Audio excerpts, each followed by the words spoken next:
The Trials of the Pyrates. Taken by His Majesty's ship the Swallow, begun at Cape Corso Castle, on the coast of Africa, March the 28th, 1722. The Commission empowered any three named therein to call to their assistance such a number of qualified persons as might make the court always consist of 7, and accordingly summons were signed to Lute. Joe Barnsley, Lute, Ch. Fanshawe, Capt, Samuel Heartsease and Capt, William Menzies viz. By virtue of a power and authority to us given by a commission from the King, under the seal of Admiralty, you are hereby required to attend, and make one of the court, for the trying and adjudging of the Pyrates, lately taken on this coast, by His Majesty's ship the Swallow. Given under our hands this 28th of March, 1722, at Cape Corso Castle. Mungo Herdman, James Phipps, Henry Dodson, Francis Boy, Edward Hyde. The commissioners being met in the hall of the castle, the commission was first read, after which the president and then the other members took the oath, prescribed in the Act of Parliament, and having directed the form of that for witnesses, as follows, the court was opened.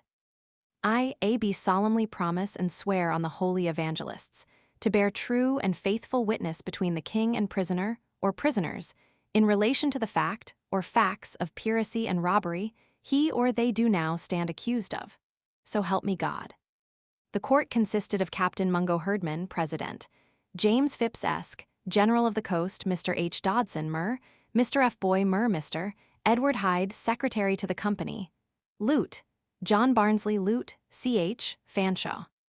The following prisoners, out of the Pirate ship Ranger, having been commanded before them, the charge or indictment was exhibited. Prisoners taken in the Ranger. Men's names, ships from time when, James Skyam Greyhound sloop Oct, 1720 Rich Hardy Pirate with Davis *WM, Main Brigantine Capt, Pete June 1720 Henry Dennis, Val, Ashplint, Pirates with Capt, Davis *Rob, Birdson. Rich, Harris Phoenix of Bristol, Capt, D. Littlejohn Richards, June 1720 Thomas Howitt Newfoundland plus her.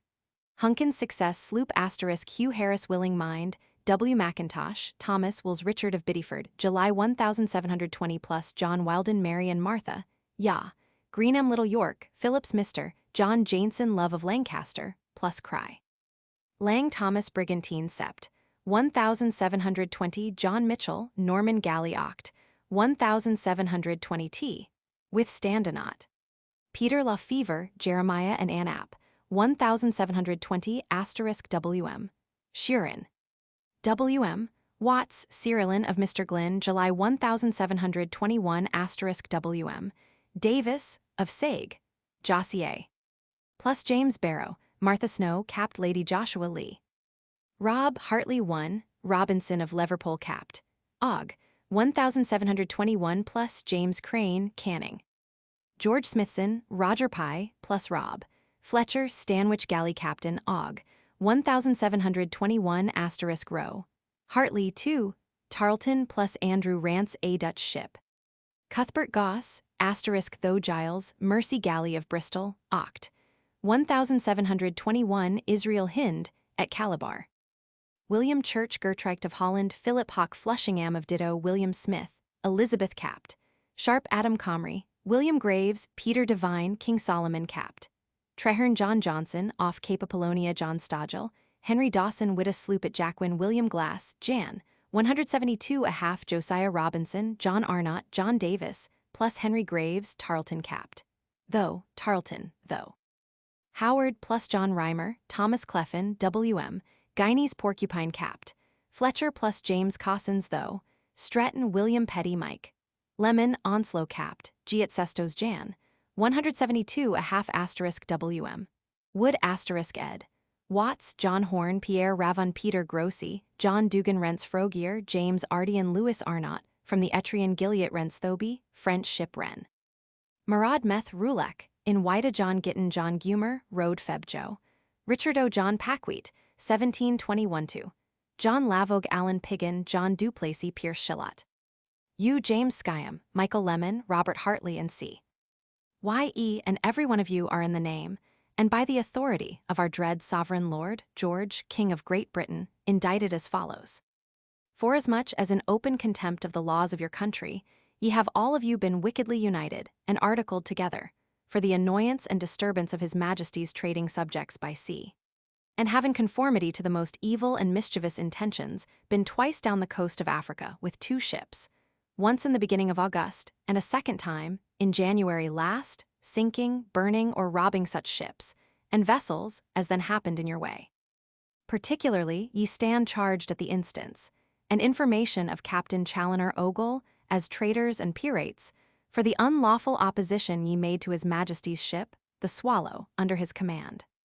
For that on the 5th of February last past, upon sight of the aforesaid king's ship, ye did immediately weigh anchor from under Cape Lopez, on the southern coast of Africa, in a French-built ship of 32 guns, called the Ranger, and did pursue and chase the aforesaid king's ship, with such dispatch and precipitancy, as declared ye common robbers and pirates. That about 10 of the clock the same morning, drawing within gunshot of his Majesty's aforesaid ship the Swallow, ye hoisted a piratical black flag, and fired several chase guns, to deter, as much as ye were able, his Majesty's servants from their duty. That an hour after this, being very nigh to the aforesaid king's ship, ye did audaciously continue in a hostile defence and assault, for about 2 hours more, in open violation of the laws, and in defiance to the king's colours and commission. And lastly, that in the acting and compassing of all this ye were all, and every one of you, in a wicked combination, voluntarily to exert, and actually did, in your several stations, use your utmost endeavours to distress the said king's ship, and murder his Majesty's good subjects. To which they severally pleaded, not guilty. Then the court called for the officers of the Swallow, Mr. XIII, Lieutenant Ralph Baldrick, Boatswain Daniel McLaughlin, mate, desiring them to view the prisoners, whether they knew them, and to give an account in what manner they had attacked and fought the king's ship, and they agreed as follows. That they had viewed all the prisoners, as they stood now before the court, and were assured they were the same taken out of one, or other, of the pirate ships, Royal Fortune or Ranger, but verily believed them to be taken out of the Ranger. That they did in the king's ship, at break of day, on Monday, the 5th of February, 1721, to discover 3 ships at anchor, under Cape Lopez, on the southern coast of Africa. The cape bearing then WSW about 3 leagues, and perceiving one of them to have a pendant flying, and having heard their morning gun before, they immediately suspected them to be Roberts the pirate, his consort, and a French ship they knew had been lately carried out of Witta Road. The king's ship was obliged to haul off NW, and WNW to avoid a sand called the Frenchman's Bank, the wind then at SSE and found in half an hour's time. One of the 3 had got under sail from the careen, and was bending her sails in a chase towards them. To encourage this rashness and precipitancy, they kept away before the wind, as though afraid, but with their tacks on board, their mainyard braced and making, at the same time, very bad steerage.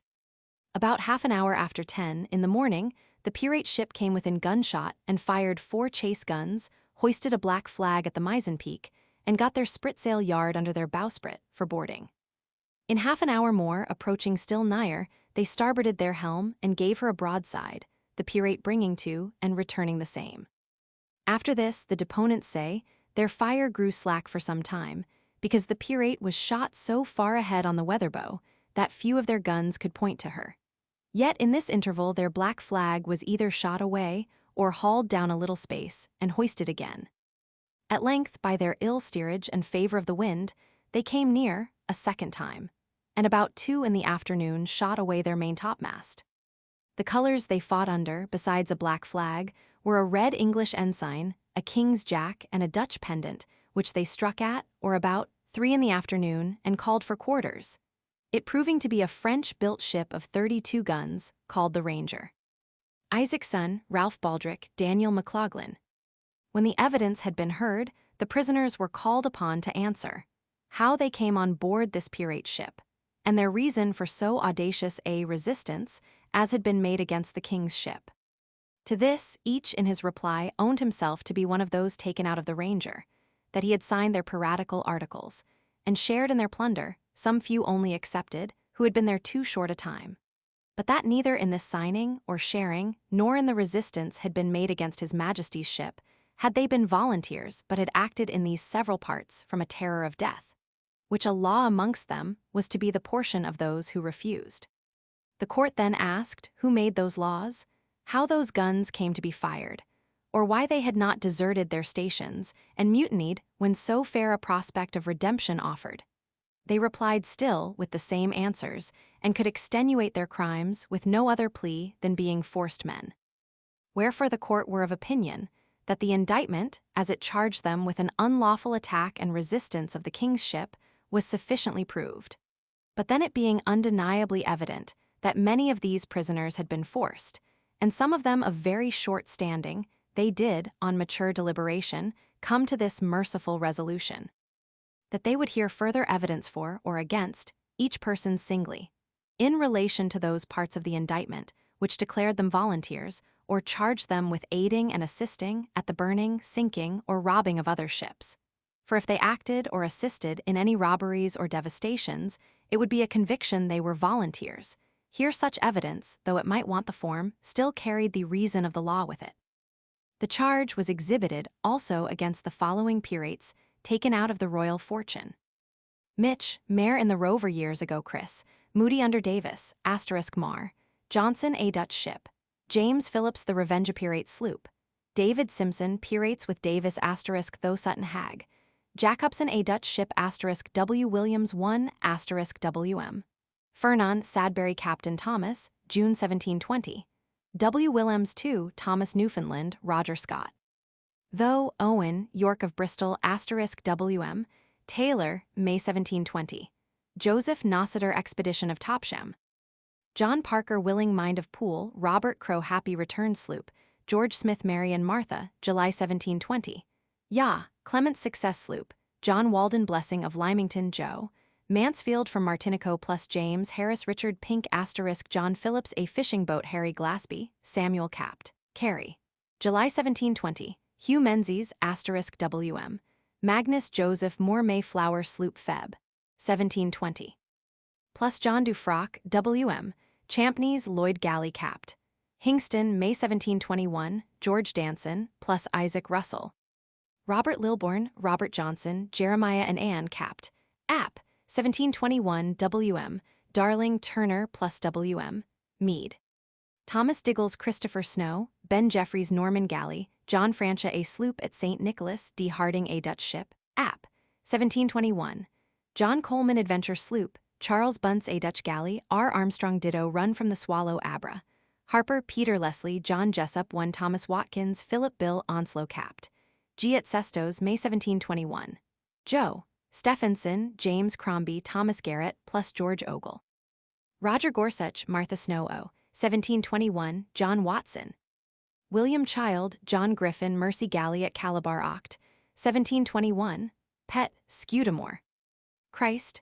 Granger Nisho, Brattle James White though, Davis Cornwall Galley at Ditto though, Sever Calabar Rob, Bevins T. Otterlaney David Rice Rob, Hawes Joceline Capt, Lone Oct 1721, Hugh Riddle Diligence Boat 1721, Stephen Thomas, John Lane Sam, Fletcher WM, Phillips King Solomon Ditto, Jacob Johnson, John King Benjamin Parr Robinson Capt, Canning Ditto, William May Elizabeth Capt, Sharp Ed, Thorndon George Wilson Tarleton of Liverpool at Ditto, Edward Tarleton, Cape Lahoo Robert Hayes, Thomas Roberts John Richards Charlton Capt, Alright Feb. 1721 John Kane, Richard Wood Richard Scott WM, Davison Porcupine Capt, Fletcher Feb. 1721, Sam, Morwell White Road Edward Evans, John Jessup II surrendered up at Prince's, U. Harry Glaspie, William Davison, William Champneys, Samuel Morwell and C. Y.E. and every one of you are in the name, and by the authority of our most dread Sovereign Lord George, King of Great Britain, indicted as follows. Forasmuch as in open contempt and violation of the laws of your country, to which ye ought to have been subject, ye have all of you been wickedly united and articled together, for the annoyance and destruction of his Majesty's trading subjects by sea. And in conformity to so wicked an agreement and association, ye have been twice lately down this coast of Africa, once in August, and a second time in January last, spoiling and destroying many goods and vessels of his Majesty's subjects, and other trading nations. Particularly ye stand indicted at the information and instance of Captain Challoner Ogle, as traitors, robbers, pirates, and common enemies to mankind. For that on the 10th of February last, in a ship ye were possessed of called the Royal Fortune, of 40 guns, ye did maintain a hostile defence and resistance for some hours, against His Majesty's ship the Swallow, nigh Cape Lopez Bay, on the southern coast of Africa. That this fight and insolent resistance against the king's ship was made not only without any pretence of authority, more than that of your own private depraved wills, but was done also under a black flag, flagrantly by that, denoting yourselves common robbers and traitors, opposers and violators of the laws. And lastly, that in this resistance ye were all of you volunteers, and did, as such, contribute your utmost efforts, for disabling and distressing the aforesaid king's ship, and deterring His Majesty's servants therein from their duty. To which they severally pleaded, not guilty.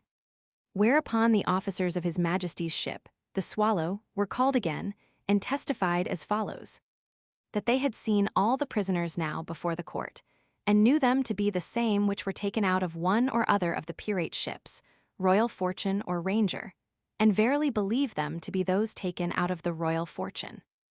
That the prisoners were possessed of a ship of 40 guns, called the Royal Fortune, and were at an anchor under Cape Lopez, on the coast of Africa, with 2 others, when His Majesty's ship the Swallow, to which the deponents belonged and were officers, stood in for the place, on Saturday the 10th of February 1721. The largest had a jack, ensign, and pendant flying, being this Royal Fortune, who on sight of them had their boats passing and repassing from the other 2 which they supposed to be with men. The wind not favouring the aforesaid king's ship, she was obliged to make 2 trips to gain nigh enough the wind to fetch in with the pirates, and being at length little more than random shot from them, they found she slipped her cable and got under sail. At 11, the pirate was within pistol shot, abreast of them with a black flag and pendant hoisted at their maintopmast head.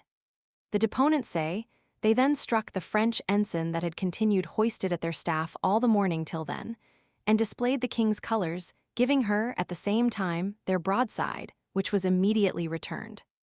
The pirate's mizzen topmast fell, and some of her rigging was torn, yet she still outsailed the man of war and slid half gunshot from them, while they continued to fire without intermission, and the other to return such guns as could be brought to bear, till by favour of the winds they were advanced very nigh again. And after exchanging a few more shot, about half an hour past 1, his main mast came down, having received a shot a little below the peril. At 2 she struck her colours, and called for quarters, proving to be a ship, formerly called the Onslow, but by them the Royal Fortune, and the prisoners from her assured them that the smallest ship of the 2, then remaining in the road, belonged to them by the name of the Little Ranger, which they had deserted on this occasion. Isaac's son, Ralph Baldrick, Daniel McLaughlin. The prisoners were asked by the court, to the same purpose the others had been in the morning, what exception they had to make against what had been sworn, and what they had to say in their defense. And their reply were much the same with the other prisoners, that they were forked men, had not fired a gun in this resistance against the Swallow, and that what little assistance they did give on this occasion was to the sails and rigging, to comply with the arbitrary commands of Roberts, who had threatened, and they were persuaded would, have shot them on refusal. The court, to dispense equal justice, mercifully resolved for these, as they had done for the other pirate crew, that further evidence should be heard against each man singly, to the 2 points, of being a volunteer at first, and to their particular acts of piracy and robbery since. That so men, who had been lately received amongst them, and as yet had not been at the taking or plundering of any ship, might have the opportunity and benefit of clearing their innocence, and not fall promiscuously with the guilty. By order of the court, John Atkins, Register. W.M. Magnes Though, Otterlani W.M., Maine W.M., Mackintosh Val Ashplint, John Walden Israel Hind Marcus Johnson W.M., Petty W.M., Fernon Abraham Harper W.M., Wood Though, Howe John Stephenson C.H., Bunce and John Griffin. Against these it was deposed by Captain Joseph Traherne, and George Fenn, his mate, that they were all of them, either at the attacking and taking of the ship King Solomon, or afterwards at the robbing and plundering of her, and in this manner: that on the 6th of January last, their ship riding at anchor near Cape Apollonia in Africa, discovered a boat rowing towards them, against wind and stream, from a ship that lay about 3 miles to leeward. They judged from the number of men in her, as she nearer advanced, to be a pirate, and made some preparation for receiving her, believing, on a nigher view, they would think fit to withdraw from an attack that must be on their side with great disadvantage in an open boat, and against double the number of men.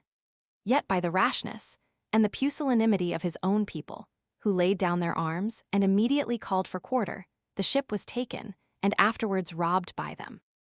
President, can you charge your memory with any particulars in the seizure and robbery? Evidence: we know that Magnus, quartermaster of the pirate ship, commanded the men in this boat that took us, and assumed the authority of ordering her provisions and stores out, which being of different kinds, we soon found, were seized and sent away under more particular directions. For Maine, as boatswain of the pirate ship, carried away 2 cables and several coils of rope, as what belonged to his province, beating some of our own men for not being brisk enough at working in the robbery. Petty, as sailmaker, saw to the sails and canvas; Harper, as cooper to the cask and tools; Griffin to the carpenter's stores; and Otterlani, as pilot, having shifted himself with a suit of my clothes, a new tie-wig, and called for a bottle of wine, ordered the ship, very arrogantly, to be steered under Commodore Robert's stern. I suppose to know what orders there were concerning her. So far particularly. In the general, sir, they were very outrageous and emulous in mischief. President, Mr. Castell, acquaint the court of what you know in relation to this robbery of the King Solomon. After what manner the pirate boat was dispatched for this attempt. Though, Castell, I was a prisoner, sir, with the pirates when their boat was ordered upon that service, and found, upon a resolution of going, word was passed through the company who would go, and I saw all that did it voluntarily, no compulsion, but rather pressing who should be foremost. The prisoners yielded to what had been sworn about the attack and robbery, but denied the latter evidence, saying, Roberts hectored, and upbraided them of cowardice on this very occasion, and told some, they were very ready to step on board of a prize when within command of the ship, but now there seemed to be a trial of their valor, backward and fearful. President, so that Roberts forked ye upon this attack. Prisoners, Roberts commanded us into the boat, and the quartermaster to rob the ship, neither of whose commands we dared to have refused. President, and granting it so, those are still your own acts, since done by orders from officers of your own election. Why would men, honestly disposed, give their votes for such a captain and such a quartermaster as were every day commanding them on distasteful services? Here succeeded a silence among the prisoners, but at length Fernon very honestly owned that he did not give his vote to Magnus, but to David Simpson, the old quartermaster. For in truth, says he, I took Magnus for too honest a man and unfit for the business.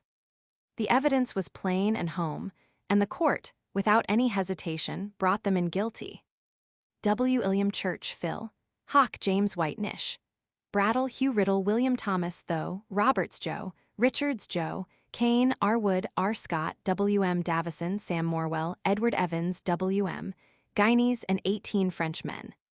The 4 first of these prisoners, it was evident to the court, served as music on board the pirate, were forced lately from the several merchant ships they belonged to, and that they had, during this confinement, an uneasy life of it, having sometimes their fiddles, and often their heads broke, only for excusing themselves, or saying they were tired when any fellow took it in his head to demand a tune.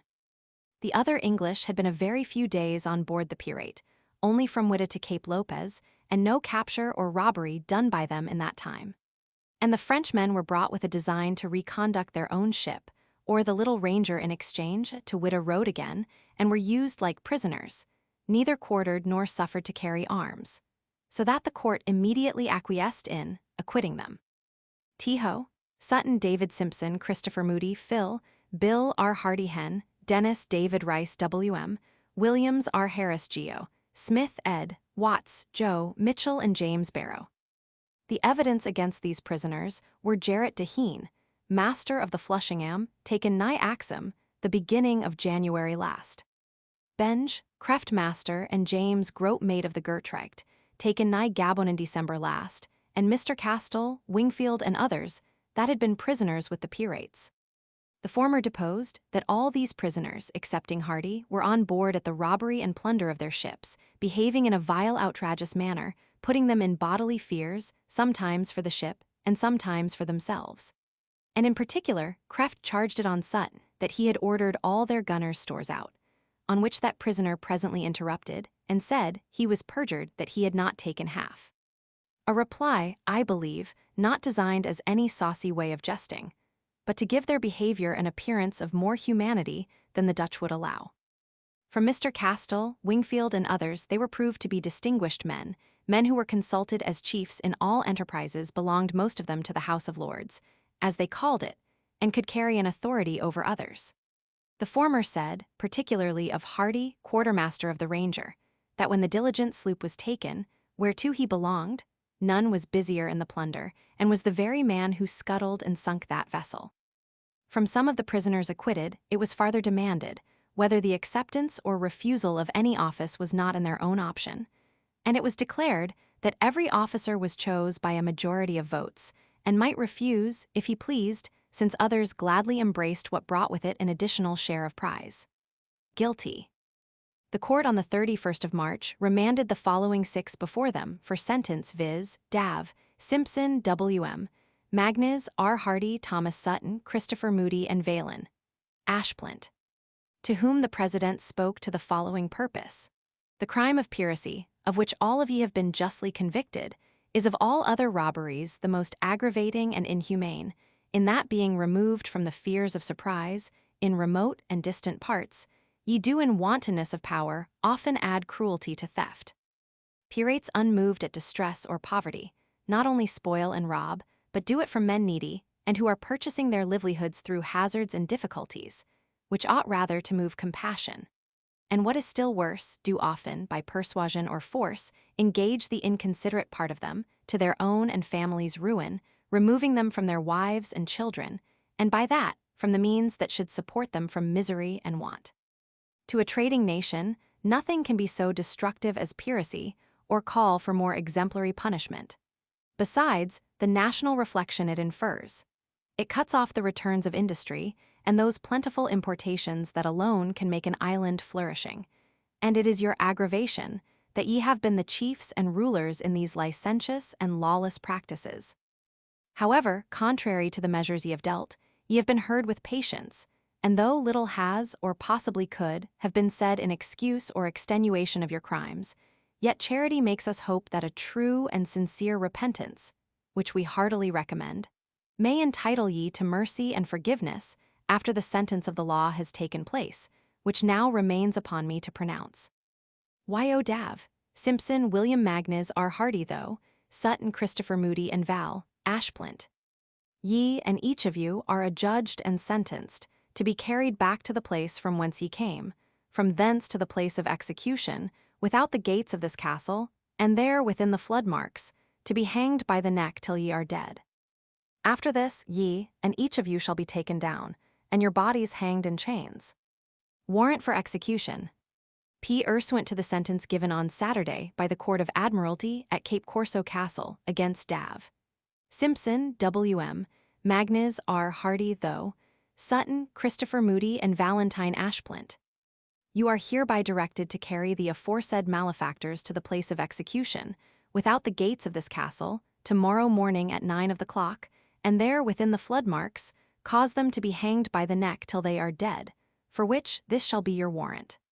Given under my hand, this 2d day of April 1722.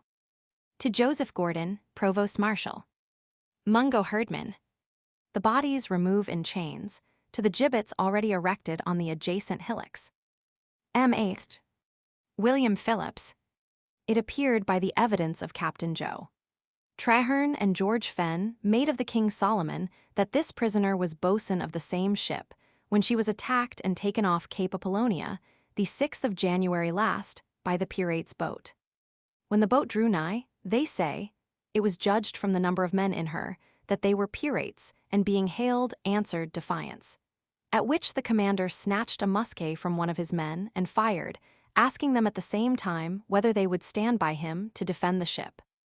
but the pirates returning a volley and crying out they would give no quarters if any resistance was made.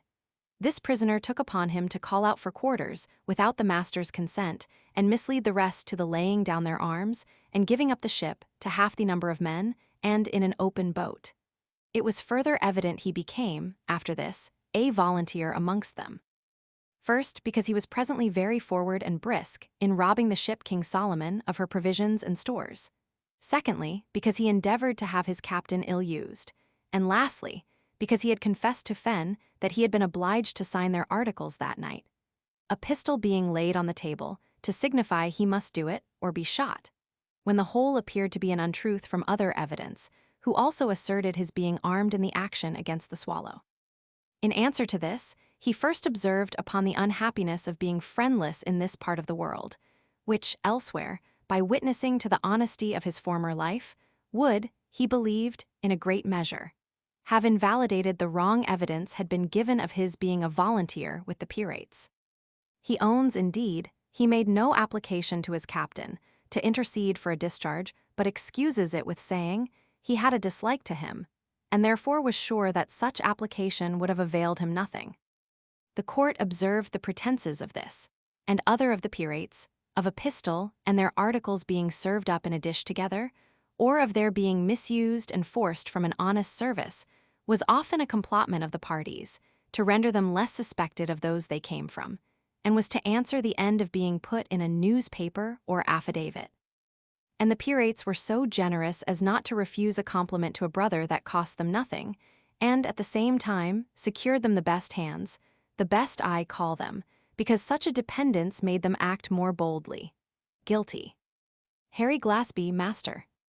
There appearing several persons in court who had been taken by Robert's ship, whereof the prisoner was master, their evidence was accepted as follows.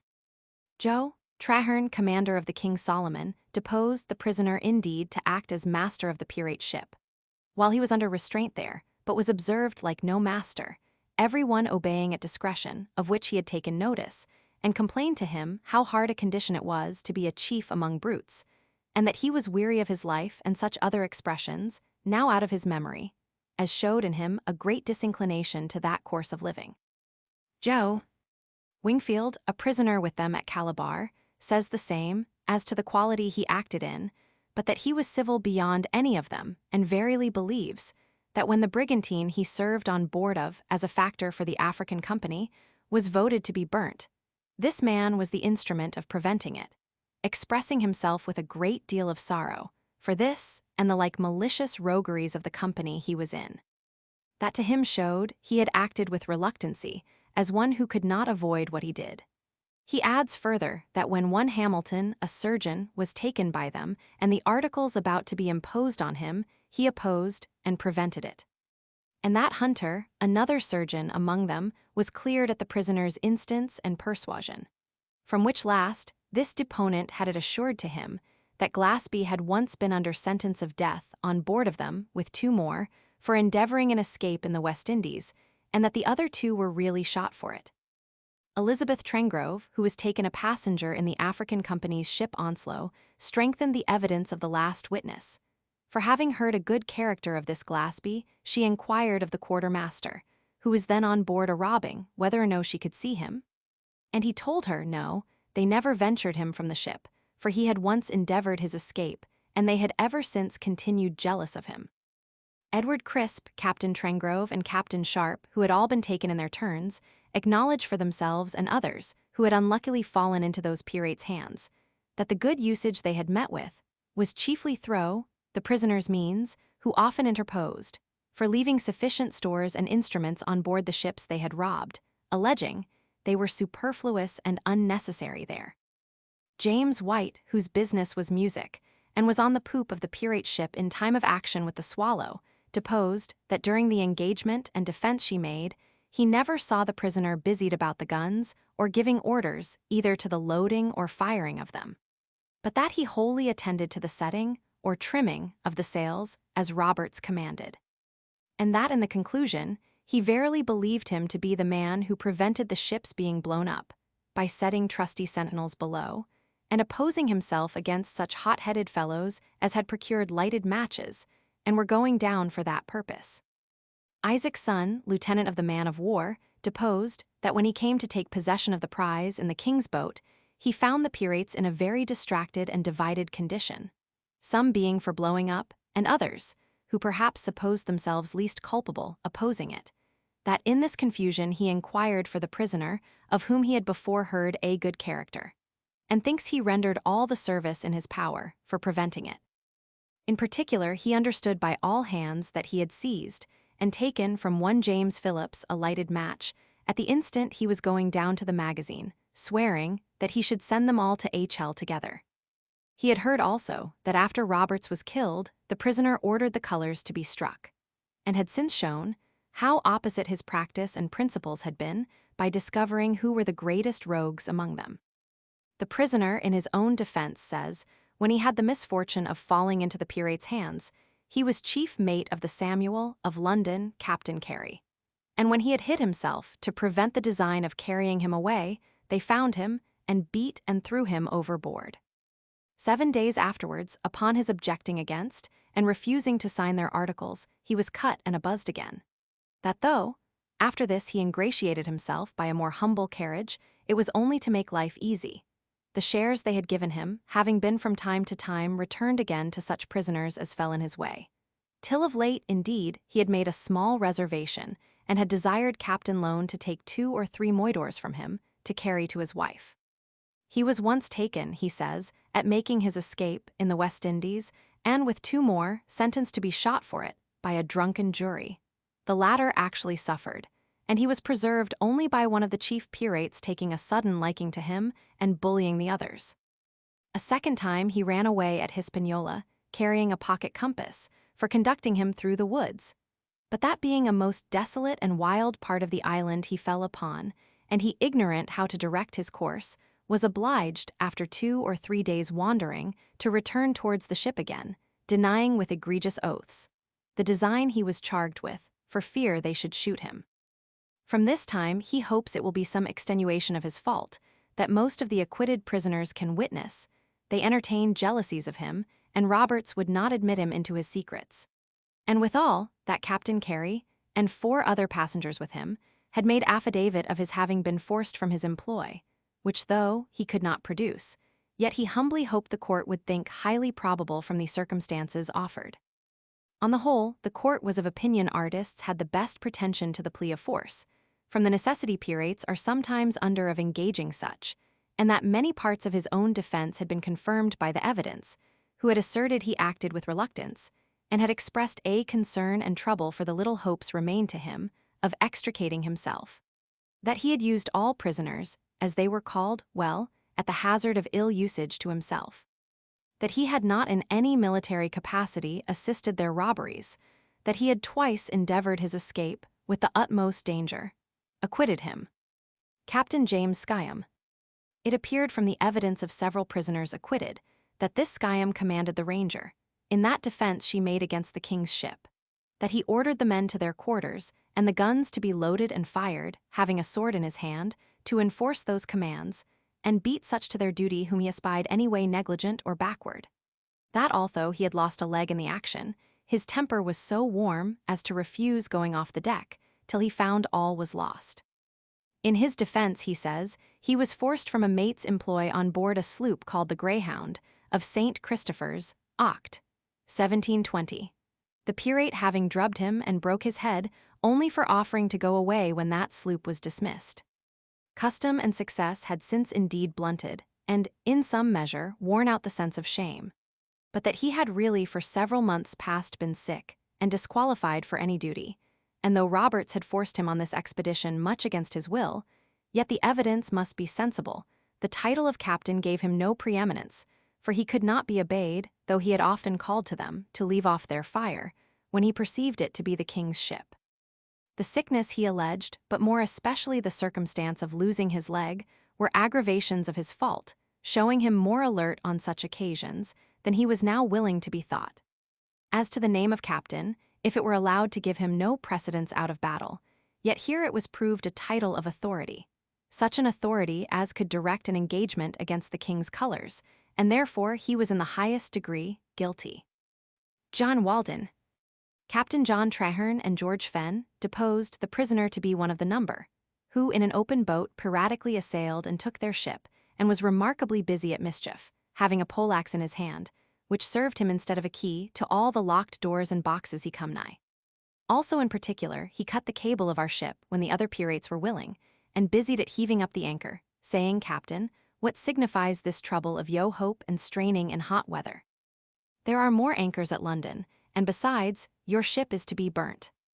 William Smith, a prisoner acquitted, says Walden was known among the pirates mostly, by the nickname of Miss Nanny. Ironically, it's presumed from the hardness of his temper that he was one of the 20 who voluntarily came on board the Ranger. In the chase she made out after the Swallow, and by a shot from that ship, lost his leg. His behavior in the fight, till then, being bold and daring. The President called for Harry Glaspie and bid him relate a character of the prisoner, and what custom was among them in relation to these voluntary expeditions out of their proper ship, and this of going on board the Ranger in particular. And he gave in for evidence that the prisoner was looked on as a brisk hand, i.e., as he farther explained it, a staunch pirate, a great rogue. That when the Swallow first appeared in sight, everyone was willing to believe her a Portuguese, because sugar was very much in demand, and had made some jarring and dissension between the two companies. The Fortune S people drinking punch, when the Rangers could not, that Roberts, on sight of the Swallow, hailed the new Ranger and bid them right ship and get under sail. There is, says he, sugar in the offing, bring it in, that we may have no more mumbling. Ordering at the same time the word to be passed among the crew, who would go to their assistance, and immediately the boat was full of men to transport themselves. President, then every one that goes on board of any prize does it voluntarily, or were there here any other reasons for it? H. Glaspie. Every man is commonly called by list, and insists, in his turn, to go on board of a prize, because they then are allowed a shift of clothes, the best they can find, over and above the dividend from the robbery, and this they are so far from being compelled to, that it often becomes the occasion of contest and quarrel amongst them. But in the present, or such like cases, where there appears a prospect of trouble, the lazy and timorous are often willing to decline this turn, and yield to their betters, who thereby establish a greater credit. The prisoner, and the rest of those men who went from the Fortune on board the Ranger to assist in this expedition, were volunteers and the trustiest men among us. President, were there no jealousies of the Rangers leaving you in this chase, or at any other time, in order to surrender? H. Glaspie. Most of the Ranger's crew were fresh men, men who had been entered only since their being on the coast of Guinea, and therefore had not so liberal a share in fresh provisions, or wine, as the Fortune S people, who thought they had borne the burthen and heat of the day, which had given occasion indeed to some grumblings and whispers, as though they would take an opportunity to leave us, but we never supposed, if they did, it would be with any other design than setting up for themselves. They having, many of them, behaved with greater severity than the old standers. The prisoner appeared undaunted, and rather solicitous about resting his stump than giving any answer to the court or making any defense for himself till called upon. Then he related in a careless, or rather hopeless manner, the circumstances of his first entrance being forced, he said, out of the blessing of Leamington, at Newfoundland, about 12 months past. This, he is sure, most of the old pirates knew, and that he was for some time as sick of the change as any man. But custom and ill company had altered him, owning very frankly that he was at the attack, and taking of the King Solomon that he did cut her cable, and that none were forced on those occasions. As to the last expedition in the Ranger, he confesses he went on board of her, but that it was by Robert's order, and in the chase loaded one gun to bring her to, but when he saw it was a bite, he declared to his comrades that it was not worth while to resist, forbore firing, and assisted to reeve the braces, in order, if they could, to get away, in which sort of service he was busied, when a shot from the man-of-war took off his leg. And being asked, that supposing the chase had proved a Portuguese. Why then, says he, I don't know what I might have done, intimating withal, that every body then would have been ready enough at plundering. Guilty. Peter Scudamore. H. Rye Glaspie, Joe, Wingfield and Nicholas Brattle depose thus much as to his being a volunteer with the pirates from Capt. Rolls at Calabar. First, that he quarrelled with Moody, one of the heads of the gang, and fought with him because he opposed his going, asking Rolls in a leering manner whether he would not be so kind as to put him into the Gazette when he came home. And at another time, when he was going from the pirate ship, in his boat, a tornado arose. I wish, says he, the rascal may be drowned, for he is a great rogue, and has endeavored to do me all the ill offices he could among these gentlemen, i.e. pirates. And secondly, that he had signed the pirates' articles with a great deal of alacrity, and gloried in having been the first surgeon that had done so. For before this, it was their custom to change their surgeons, when they desired it, after having served a time, and never obliged them to sign. But he was resolved to break through this, for the good of those who were to follow. Swearing immediately upon it, he was now, he hoped, as great a rogue as any of them. Captain Joe, Traherne, and George Fenn, his mate, deposed the prisoner to have taken out of the King Solomon their surgeon's capital instruments, some medicines, and a backgammon table, which latter became the means of a quarrel between one Winkin and he, whose property they should be, and were yielded to the prisoner. Joe, Sharp, master of the Elizabeth, heard the prisoner ask Robert's leave to force Comrie, his surgeon, from him, which was accordingly done, and with him carried also some of the ship's medicines. But what gave a fuller proof of the dishonesty of his principles was the treacherous design he had formed of running away with the prize in her passage to Cape Corso, though he had been treated with all humanity and very unlike a prisoner, on account of his employ and better education, which had rendered him less to be suspected.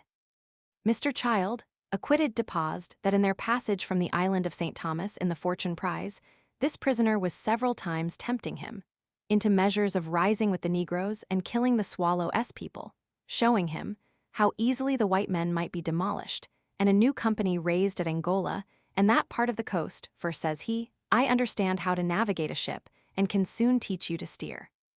And is it not better to do this than to go back to Cape Corso and be hanged and sun-dried?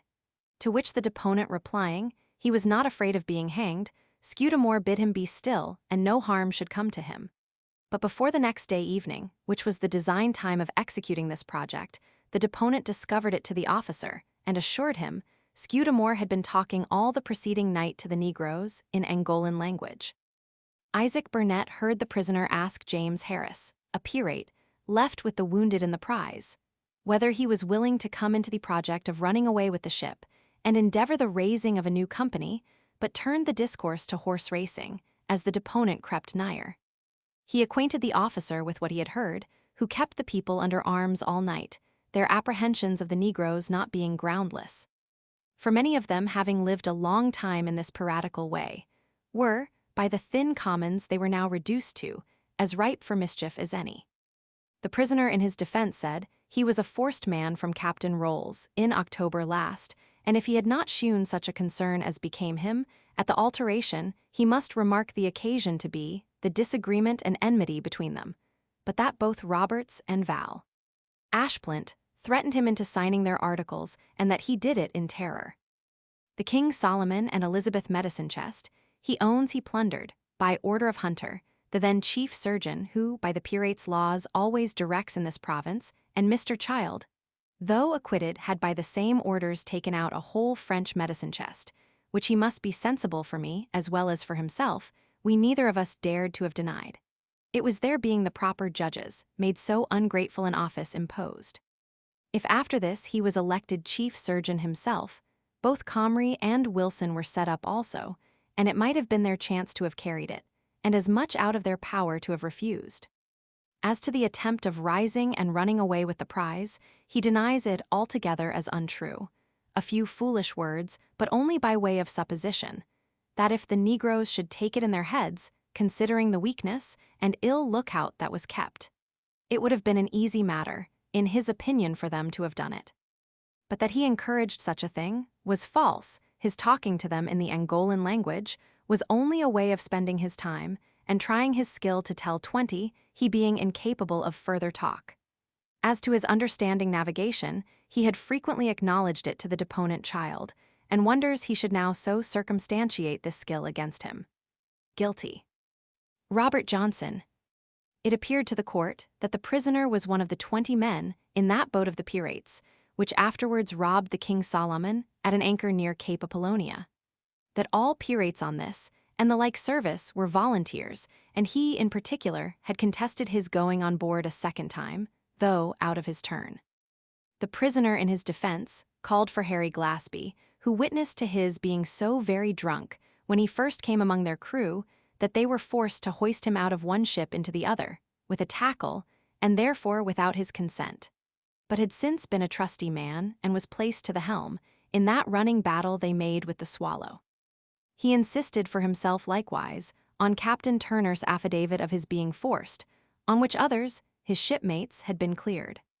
The court, considering the partiality that might be objected in acquitting one, and condemning another of the same standing, thought fit to remark it as a clear testimony of their integrity, that their care and indulgence to each man, in allowing his particular defense, was to exempt from the rigor of the law such, who, it must be allowed, would have stood too promiscuously condemned if they had not been heard upon any other fact than that of the Swallow.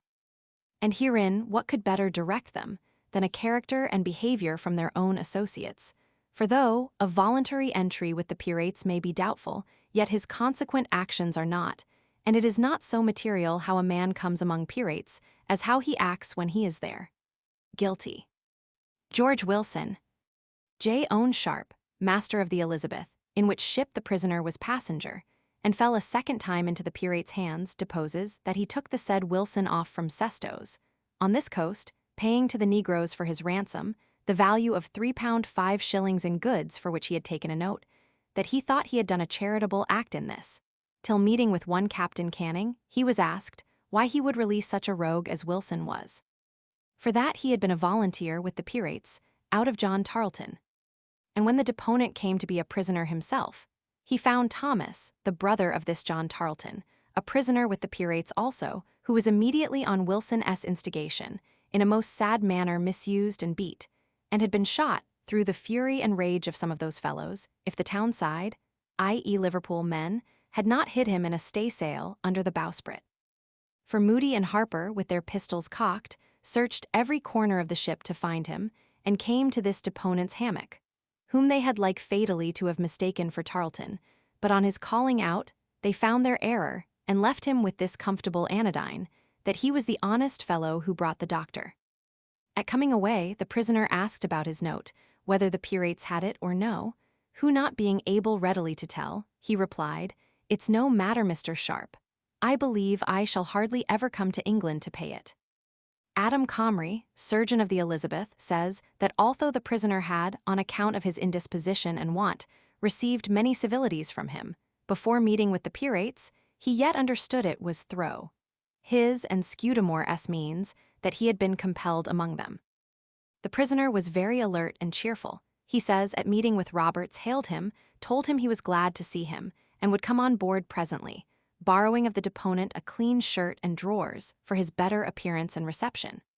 He signed their articles willingly, and used arguments with him to do the same, saying they should make their voyage in 8 months to Brazil, share 600 or 700 a man, and then break up. Again, when the crew came to an election of a chief surgeon, and this deponent was set up with the others, Wilson told him he hoped he should carry it from Scudamore for that a quarter share, which they had more than others, would be worth looking after. But the deponent missed the preferment by the goodwill of the Rangers people, who, in general, voted for Scudamore to get rid of him, the chief surgeon being always to remain with the commodore. It appeared likewise by the evidence of Captain Joe Traherne, though, Castell and others who had been taken by the pirates, and thence had opportunities of observing the prisoner's conduct, that he seemed thoroughly satisfied with that way of life, and was particularly intimate with Roberts, they often scoffing at the mention of a man of war, and saying, if they should meet with any of the turnip man's ships, they would blow up and go to HLL together. Yet setting aside these silly freaks to recommend himself, his laziness had got him many enemies. Even Roberts told him, on the complaint of a wounded man whom he had refused to dress, that he was a double rogue to be there a second time, and threatened to cut his ears off. The evidence further assured the court from Captain Thomas Tarleton that the prisoner was taken out of his brother's ship some months before, a first time, and being forward to oblige his new company, had presently asked for the pirates' boat to fetch the medicine chest away. When the wind and current proving too hard to contend with, they were drove on shore at Cape Montserrato.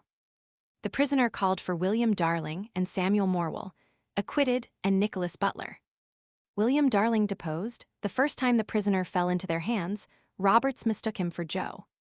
Tarleton the master, and being informed it was the surgeon who came to represent him, then indisposed, he presently swore he should be his messmate, to which Wilson replied, he hopped not, he had a wife and child, which the other laughed at, and that he had been 2 days on board before he went in that boat, which was drove on shore at Cape Montserrato.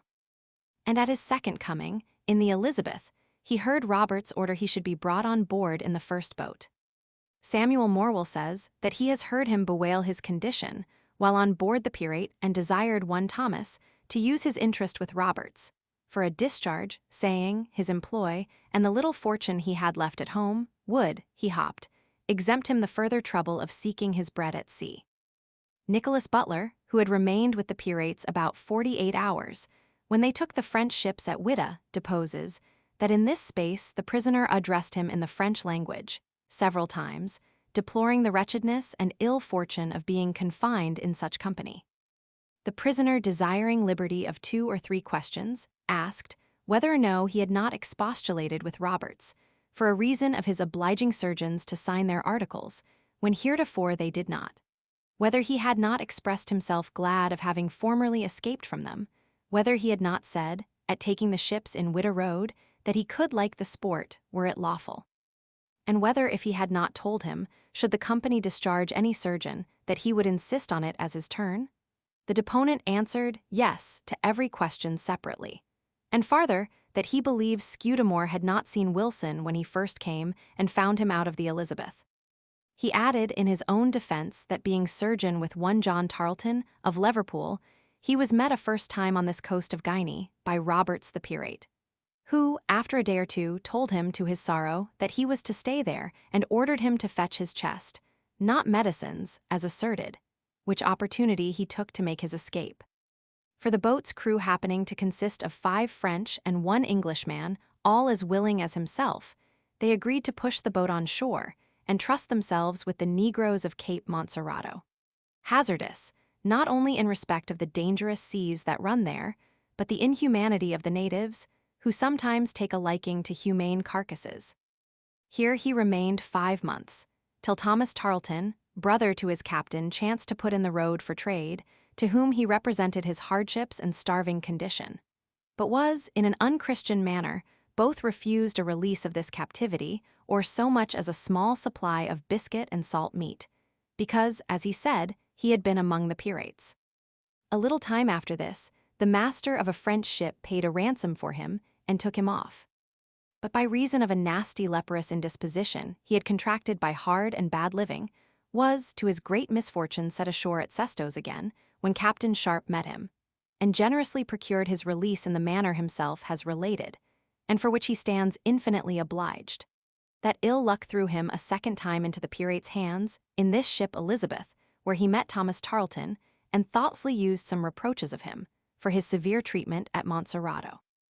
But protests without design his words should have had so bad a consequence, for Roberts took upon him, as a dispenser of justice, the correction of Mr. Tarleton, beating him unmercifully. And he hopes it will be believed, contrary to any intention of his it should so happen, because as a stranger he might be supposed to have no influence, and believes there were some other motives for it he cannot remember. He expressed himself glad to see Roberts this second time, or that he dropped those expressions about Comrie, as are sworn. But if immaturity of judgment had occasioned him to slip rash and inadvertent words, or that he had paid any undue compliments to Roberts, it was to ingratiate himself, as every prisoner did, for a more civil treatment, and in particular to procure his discharge, which he had been promised, and was afraid would have been revoked, if such a person as Comrie did not remain there to supply his room. And of this, he said, all the gentlemen, meaning the pirates, could witness for him. He urged also his youth in excuse for his rashness the first time he had been with them, only a month in all, and that in no military employ, but in particular the service he had done in discovering the design the pirates had to rise in their passage on board the Swallow. Guilty. but execution respited till the king's pleasure be known, because the commander of the Swallow had declared, the first notice he received of this design of the pirates to rise was from him. Benjamin Jeffreys. By the depositions of Glaspie and Lilburn, acquitted against this prisoner, it appeared that his drunkenness was what at first detained him from going away in his proper ship, the Norman galley. And next morning, for having been abusive in his drink, saying to the pirates, there was not a man amongst them, he received for a welcome 6 lashes from every person in the ship, which disordered him for some weeks, but on recovery was made boatswain's mate. The serving of which, or any office on board a pirate, is at their own option, though elected, because others are glad to accept what brings an additional share in prize. The deponents further say that at XIII every man had more especially the means of escaping, and that this prisoner, in particular, neglected it, and came off from that place after their ship was under sail, and going out of the river. The prisoner, in his defense, protests he was at first forked, and that the office of boatswain's mate was imposed on him, and what he would have been glad to have relinquished. That the barbarous whipping he had received from the pirates at first was for telling them that none who could get their bread in an honest way would be on such an account. And he had certainly taken the opportunity which presented at XIII of ridding himself from so distasteful a life, if there had not been 3 or 4 of the old pirates on shore at the same time, who, he imagined, must know of him, and would doubtless have served him the same, if not worse, than they since had done William Williams, who, for such a design, being delivered up by the treacherous natives, had received 2 lashes through the whole ship's company. The court observed, the excuses of these pirates, about want of means to escape, was oftentimes as poor and evasive as their pleas of being forced at first. For here, at XIII, every man had his liberty on shore, and it was evident might have kept it if he or they had so pleased.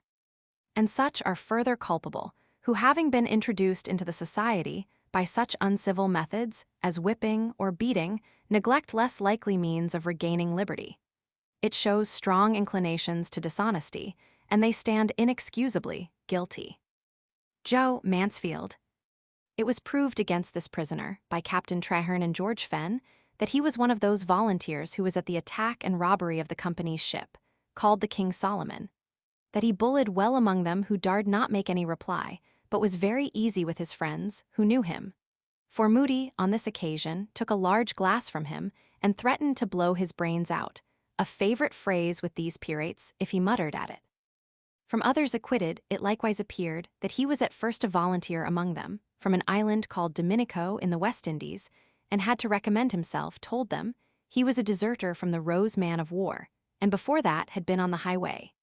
He was always drunk, they said, and so bad at the time they met with the Swallow that he knew nothing of the action, but came up vaporing with his cutlass, after the Fortune had struck her colors, to know who would go on board the prize. And it was some time before they could persuade him into the truth of their condition. He could say little in defense of himself, acknowledged this latter part of drunkenness, a vice, he says, that had too great a share in ensnaring him into this course of life, and had been a greater motive with him than gold. Guilty. William Davis.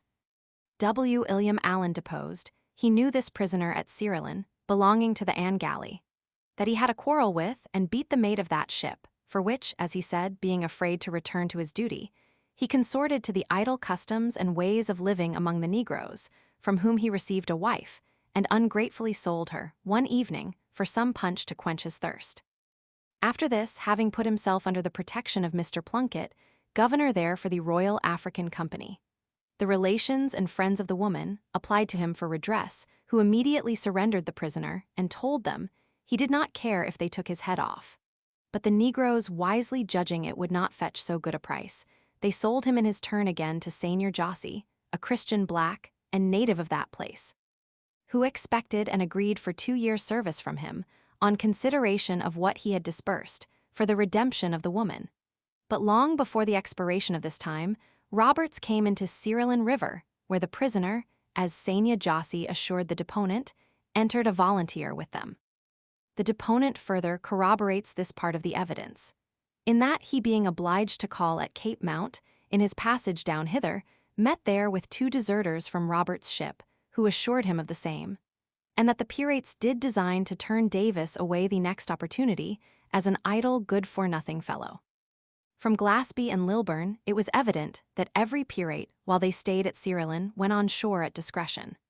That Roberts had often assured Mr. Glynn and other traders at that place that he would force no body, and in short, there was no occasion for it. In particular, the prisoner's roommate went away and thinks he might have done the same if he had pleased. The prisoner alleged his having been detained against his will, and says that returning with elephant's teeth for Cyrilin, the Pyrates' boat pursued and brought him on board, where he was kept on account of his understanding the pilotage and navigation of that river. It was obvious to the court not only how frivolous excuses of constraint and force were among these people at their first commencing Pyrates, but also it was plain to them, from these two deserters met at Cape Mount, and the discretional manner they lived in at Cyrilin, how little difficulty several of them did and others might have escaped afterwards if they could but have obtained their own consents for it. Guilty. This is the substance of the trials of Roberts' crew, which may suffice for others that occur in this book. The foregoing lists shows, by a asterisk before the names who were condemned, those names with a plus were referred for trial to the Marshalsea, and all the rest were acquitted. The following Pyrates were executed, according to their sentence, without the gates of Cape Corso Castle, within the flood marks, viz.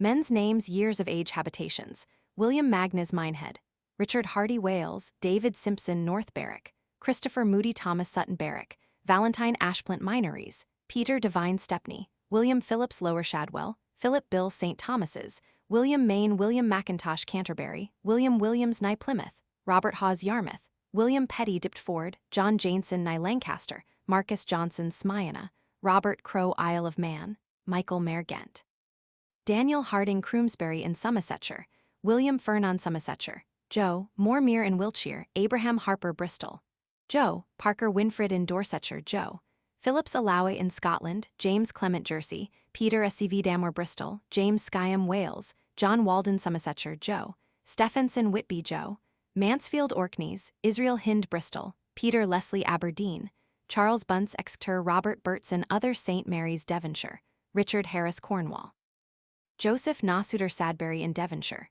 William Williams Speechless at Execution, Ag Jacobson Holland, Benjamin Jeffreys Bristol, Cuthbert Goss Topsham, John Jessup Plymouth, Edward Watts Dunmore, Thomas Giles Minehead, William Wood York, Thomas Armstrong London, executed on board the Weymouth, Robert Johnson at Whydah, George Smith Wales, William Watts Ireland, James Phillips Antigua, John Coleman Wales, Robert Hayes Liverpool, William Davis Wales. The remainder of the Pyrates, whose names are under mentioned, upon their humble petition to the court, had their sentence changed from death to 7 years' servitude, conformable to our sentence of transportation. The petition is as follows. To the Honorable the President and Judges of the Court of Admiralty, for trying of Pyrates, sitting at Cape Corso Castle, the 20th day of April, 1722. The humble petition of Thomas Howe, Samuel Fletcher, and C. Humbly showeth, your petitioners being unhappily and unwarily drawn into that wretched and detestable crime of piracy, for which they now stand justly condemned, they most humbly pray the clemency of the court, in the mitigation of their sentence, that they may be permitted to serve the Royal African Company of England, in this country for 7 years, in such a manner as the court shall think proper. That by their just punishment, being made sensible of the error of their former ways, they will for the future become faithful subjects, good servants, and useful in their stations, if it please the Almighty to prolong their lives. And your petitioners, as in duty and c. The resolution of the court was, the petitioners have leave by this Court of Admiralty to interchange indentures with the Captain General of the Gold Coast for the Royal African Company for 7 years' servitude at any of the Royal African Company's settlements in Africa, in such manner as he the said Captain General shall think proper. On Thursday the 26th day of April, the indentures being all drawn out, according to the grant made to the petitioners, by the court held on Friday the 20th of this instant, each prisoner was sent for up, signed, sealed, and exchanged them in the presence of Captain Mungo Herdman, President James Phipps Esq., Mr. Edward Hyde, Mr. Charles Fanshawe, and Mr. John Atkins, register. A copy of the indenture. The indenture of a person condemned to serve abroad for piracy, which, upon the humble petition of the pirates, therein mentioned, was most mercifully granted by His Imperial Majesty's commissioners and judges appointed to hold a court of admiralty, for the trial of pirates at Cape Corso Castle, in Africa, upon condition of serving 7 years, and other conditions are as follows, viz. T. His indenture made the 26th day of April, Anno Regni Regis Georgiae Magni Britanniae, and C. Septimo, Domini, Millesimo, Sepcentesimo Vigentiduo, between Roger Scott, late of the city of Bristol mariner of the one part, and the Royal African Company of England, their Captain General and Commander-in-Chief, for the time being on the other part, witnesseth, that the said Roger Scott doth hereby covenant and agree to, and with the said Royal African Company, their Captain General and Commander-in-Chief for the time being, to serve him or his lawful successors in any of the Royal African Company's settlements on the coast of Africa, from the day of the date of these presents, to the full term of 7 years from hence next ensuing, fully to be complete and ended, there to serve in such employment as the said Captain General or his successors shall employ him, according to the custom of the country in like kind. In consideration whereof, the said Captain General and Commander-in-Chief doth covenant and agree, to and with the said Roger Scott, to find and allow him meat, drink, apparel, and lodging, according to the custom of the country. In witness whereof, the parties aforesaid to these presents have interchangeably put their hands and seals, the day and year first above written. Signed, sealed, and delivered in the presence of us, at Cape Corso Castle, in Africa, where no stamped paper was to be had. Mungo Herdman, President Witness, John Atkins, Register Witness. In like manner was drawn out, and exchanged the indentures of T. Homas Howe of Barnstable, in the county of Devon, Samuel Fletcher of East Smithfield, London, John Lane of Lombard Street, London, David Littlejohn of Bristol, John King of Shadwell Parish, London, Henry Dennis of Bideford, Hugh Harris of Corfe Castle, Devonshire, William Taylor of Bristol, Thomas Owen of Bristol, John Mitchell of Shadwell Parish, London, Joshua Lee of Liverpool, William Sheeran of Wapping Parish, London, Robert Hartley of Liverpool, John Griffin of Blackwall, Middlesex, James Crombie of London, Wapping, James Greenham of Marshfield, Gloucestershire, John Horn of St. James's Parish, London, John Jessup of Wisbech, Cambridgeshire, David Rice of Bristol, none of which, I hear, are now living, 2 others, viz. George Wilson and Thomas Otterlaney were respited from execution till His Majesty's pleasure should be known. The former died abroad, and the latter came home and received His Majesty's pardon. The account of the whole stands thus: acquitted, executed, respited, to servitude, to the Marshalsea, killed in the Ranger, killed in the Fortune, died in the passage to Cape Corso, died afterwards in the castle, Negroes in both ships, total 276. I am not ignorant how acceptable the behavior and dying words of malefactors are to the generality of our countrymen, and therefore shall deliver what occurred, worthy of notice, in the behavior of these criminals. The first 6 that were called to execution were Magnes, Moody, Simpson, Sutton, Ashplant, and Hardy, all of them old standers and notorious offenders, when they were brought out of the hold on the parade in order to break off their fetters and fit the halters. None of them, it was observed, appeared the least dejected, unless Sutton, who spoke faint, but it was rather imputed to a flux that had seized him 2 or 3 days before than fear. A gentleman, who was surgeon of the ship, was so charitable at this time to offer himself in the room of an ordinary, and represented to them, as well as he was able, the heinousness of their sin and necessity which lay on them of repentance, one particular part of which ought to be, acknowledging the justice they had met with. They seemed heedless for the present, some calling for water to drink and others applying to the soldiers for caps. But when this gentleman pressed them for an answer, they all exclaimed against the severity of the court, and were so hardened as to curse, and wished the same justice might overtake all the members of it, as had been dealt to them. They were poor rogues, they said, and so hanged, while others, no less guilty in another way, escaped. When he endeavored to compose their minds, exhorting them to die in charity with all the world, and would have diverted them from such vain discourse, by asking them their country, age, and the like. Some of them answered, "What was that to him? They suffered the law, and should give no account but to God, walking to the gallows without a tear, in token of sorrow for their past offenses, or showing as much concern as a man would express at traveling a bad road." Nay, Simpson, at seeing a woman that he knew, said, he had lain with that BH 3 times, and now she was come to see him hanged. And Hardy, when his hands were tied behind him, which happened from their not being acquainted with the way of bringing malefactors to execution, observed, that he had seen many a man hanged, but this way of the hands being tied behind them he was a stranger to, and never saw before in his life. I mention these two little instances to show how stupid and thoughtless they were of their end, and that the same abandoned and reprobate temper that had carried them through their rogueries abided with them to the last. Samuel Fletcher, another of the pirates ordered for execution, but reprieved, seemed to have a quicker sense of his condition. For when he saw those he was allotted with gone to execution, he sent a message by the provost marshal to the court, to be informed of the meaning of it, and humbly desired to know whether they designed him mercy or not. If they did, he stood infinitely obliged to them, and thought the whole service of his life an incompetent return for so great a favor. But that if he was to suffer, the sooner the better, he said, that he might be out of his pain.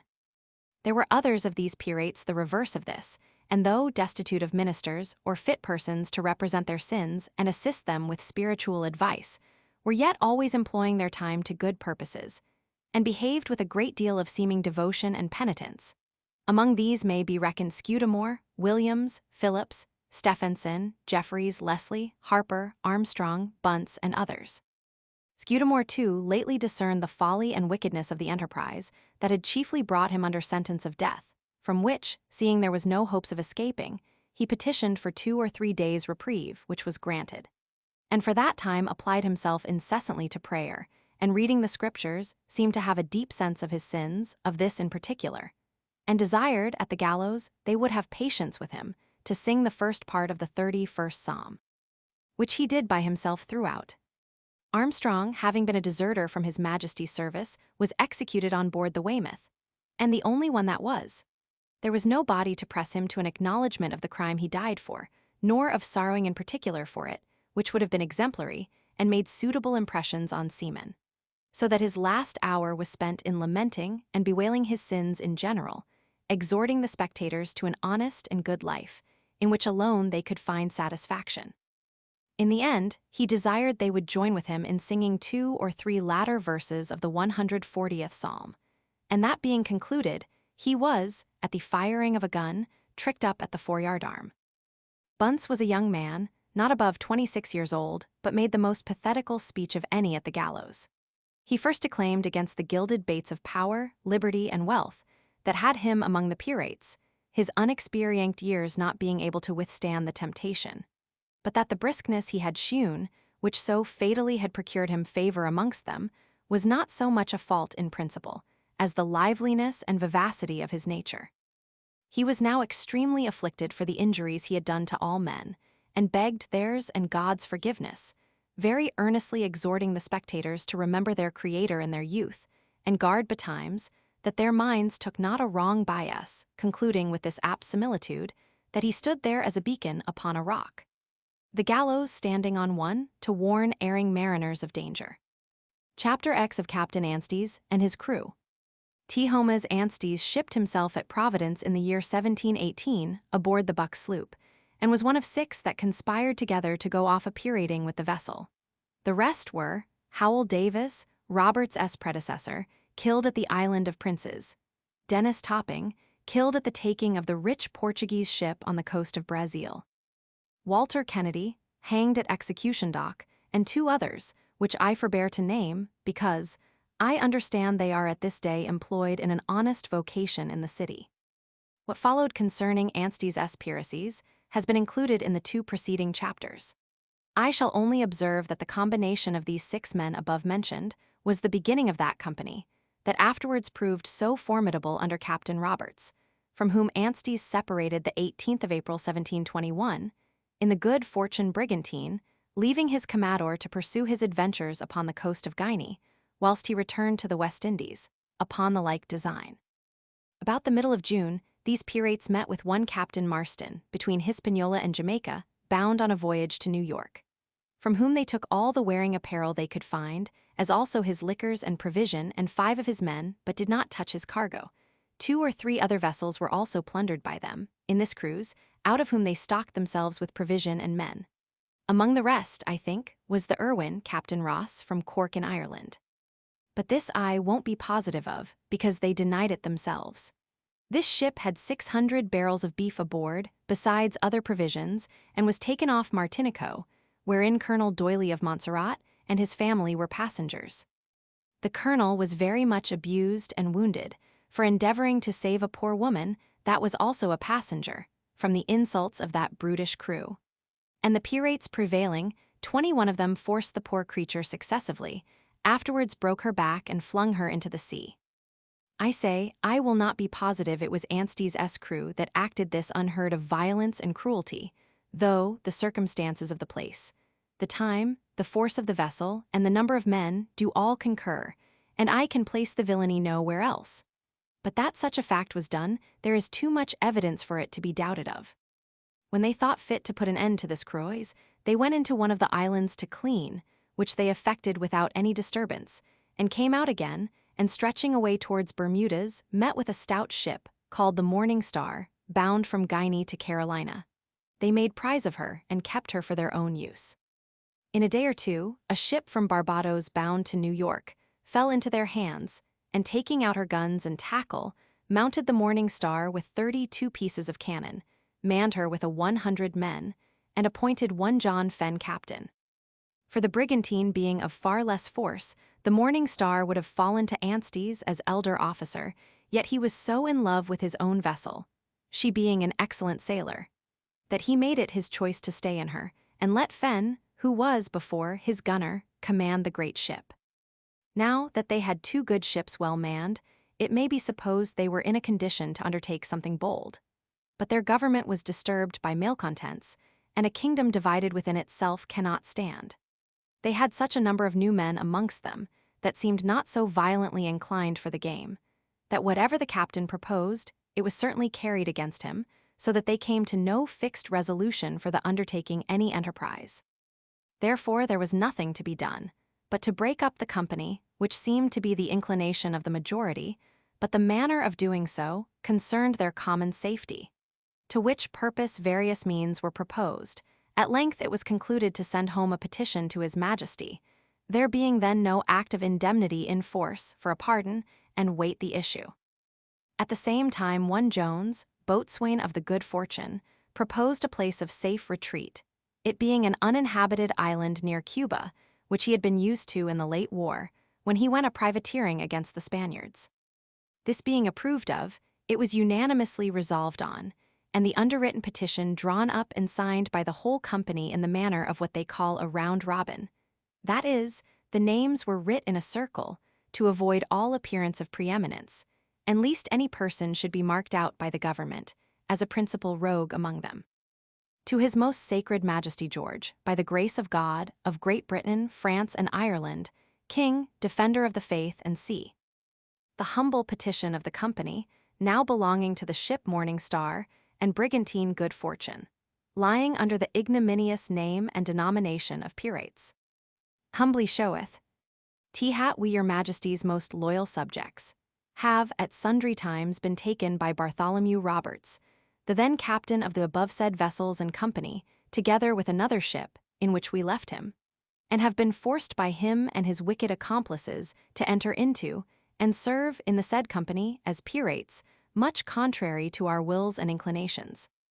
And we your loyal subjects, utterly abhorring and detesting that impious way of living, did, with an unanimous consent, and contrary to the knowledge of the said Roberts, or his accomplices, on, or about the 18th day of April 1721, leave, and ran away with the aforesaid ship Morning Star, and brigantine Good Fortune, with no other intent and meaning than the hopes of obtaining your Majesty's most gracious pardon. And that we your Majesty's most loyal subjects may with more safety return to our native country and serve the nation, unto which we belong, in our respective capacities, without fear of being prosecuted by the injured, whose estates have suffered by the said Roberts and his accomplices during our forcible detainment by the said company. We most humbly implore your majesty's most royal assent to this our humble petition. And your petitioners shall ever pray. This petition was sent home by a merchant ship bound to England, from Jamaica, who promised to speak with the petitioners in their return about 20 leagues to windward of that island, and let them know what success their petition met with. When this was done, the Pyrates retires to the island before proposed, with the ship and brigantine. This island, which I have no name for, lies off the southwest end of Cuba, uninhabited and little frequented. On the east end is a lagoon so narrow that a ship can but just go in, though there's from 15 to 22-foot water for almost a league up. On both sides of the lagoon grows red mangrove trees, very thick, that the entrance of it, as well as the vessels laying there, is hardly to be seen. In the middle of the island are here and there a small thick wood of tall pines, and other trees scattered about in different places. Here they stayed about 9 months, but not having provision for above 2, they were forced to take what the island afforded, which was fish of several sorts, particularly turtle, which latter was the chiefest food they lived on, and was found in great plenty on the coasts of this island. Whether there might be any wild hogs, beef, or other cattle, common to several islands of the West Indies, or that the Pyrates were too idle to hunt them, or whether they preferred other provisions to that sort of diet, I know not. But I was informed by them that for the whole time they eat not a bit of any kind of flesh meat, nor bread. The latter was supplied by rice, of which they had a great quantity aboard. This was boiled and squeezed dry, and so eat with the turtle. There are 3 or 4 sorts of these creatures in the West Indies, the largest of which will weigh 150 or 200 pound weight or more. But those that were found upon this island were of the smallest kind, weighing 10 or 12 pounds each, with a fine natural wrought shell, and beautifully clouded. The meat sweet and tender, some part of it eating like chicken, some like veal, and see so that it was no extraordinary hardship for them to live upon this provision alone, since it affords variety of meats to the taste, of itself. The manner of catching this fish is very particular. You must understand that in the months of May, June, and July, they lay their eggs in order to hatch their young, and this 3 times in a season, which is always in the sand of the seashore, each laying 80 or 90 eggs at a time. The male accompanies the female, and come ashore in the night only, when they must be watched, without making any noise or having a light. As soon as they land, the men that watch for them turn them on their backs, then haul them above high water mark and leave them till next morning, where they are sure to find them, for they can't turn again nor move from the place. It is to be observed that besides their laying time, they come ashore to feed. But then what's very remarkable in these creatures, they always resort to different places to breed, leaving their usual haunts for 2 or 3 months, and T's thought they eat nothing in all that season. They pass their time here in dancing and other diversions, agreeable to these sort of folks. And among the rest, they appointed a mock court of judicature to try one another for piracy, and he that was a criminal one day was made judge another. I had an account given me of one of these merry trials, and as it appeared diverting, I shall give the readers a short account of it. The court and criminals being both appointed, as also counsel to plead, the judge got up in a tree and had a dirty tarpaulin hung over his shoulders. This was done by way of robe, with a thrum cap on his head and a large pair of spectacles upon his nose. Thus equipped, he settled himself in his place, an abundance of officers attending him below, with crows, handspikes, and instead of wands, tipstaves, and such like the criminals were brought out, making 1,000 sour faces. And one who acted as attorney general opened the charge against them. Their speeches were very laconic, and their whole proceedings concise. We shall give it by way of dialogue. Etern. Gen. An't please your lordship, and you gentlemen of the jury, here is a fellow before you that is a sad dog, a sad, sad dog, and I humbly hope your lordship will order him to be hanged out of the way immediately. He has committed piracy upon the high seas, and we shall prove, an't please your lordship, that this fellow, this sad dog before you, has escaped 1,000 storms, nay, has got safe ashore when the ship has been cast away, which was a certain sign he was not born to be drowned. Yet not having the fear of hanging before his eyes, he went on robbing and ravishing man, woman, and child, plundering ships' cargoes fore and aft, burning and sinking ship, bark, and boat, as if the devil had been in him. But this is not all, my lord. He has committed worse villainies than all these, for we shall prove that he has been guilty of drinking small beer, and your lordship knows there never was a sober fellow but what was a rogue. My lord, I should have spoke much finer than I do now, but that, as your lordship knows, our rum is all out, and how should a man speak good law that has not drank a dram? However, I hope your lordship will order the fellow to be hanged. Judge, hark ye me, sirrah, you lousy, pitiful, ill-looked dog. What have you to say why you should not be tucked up immediately, and set a sun-drying like a scarecrow? Are you guilty, or not guilty? Pris, not guilty, an't please your worship. Judge, not guilty. Say so again, sirrah, and I'll have you hanged without any trial. Pris, an't please your worship's honor, my lord. I am as honest a poor fellow as ever went between stem and stern of a ship, and can hand, reef, steer, and clap two ends of a rope together, as well as e'er a he that ever crossed salt water. But I was taken by one George Bradley, the name of him that sat as judge, a notorious pirate, a sad rogue as ever was unhanged, and he forked me, an't please your honor. Judge, answer me, sirrah, how will you be tried? Pris, by G and my country. Judge, the devil you will. Why then, gentlemen of the jury, I think we have nothing to do but to proceed to judgment. Ator, gen right, my lord, for if the fellow should be suffered to speak, he may clear himself, and that's an affront to the court. Pris, pray, my lord, I hope your lordship will consider. Judge, consider, how dare you talk of considering? Sirrah, I never considered in all my life. I'll make it treason to consider.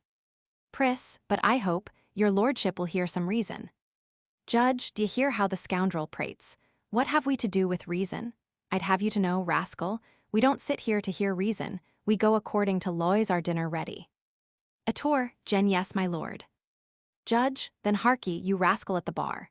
Hear me, sirrah, hear me, you must suffer for 3 reasons. First, because it is not fit I should sit here as judge and no body be hanged.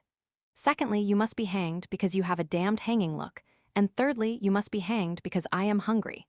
For know, sirrah, that 'tis a custom, that whenever the judge's dinner is ready before the trial is over, the prisoner is to be hanged. Of course there's law for you, ye dog, so take him away, gaoler.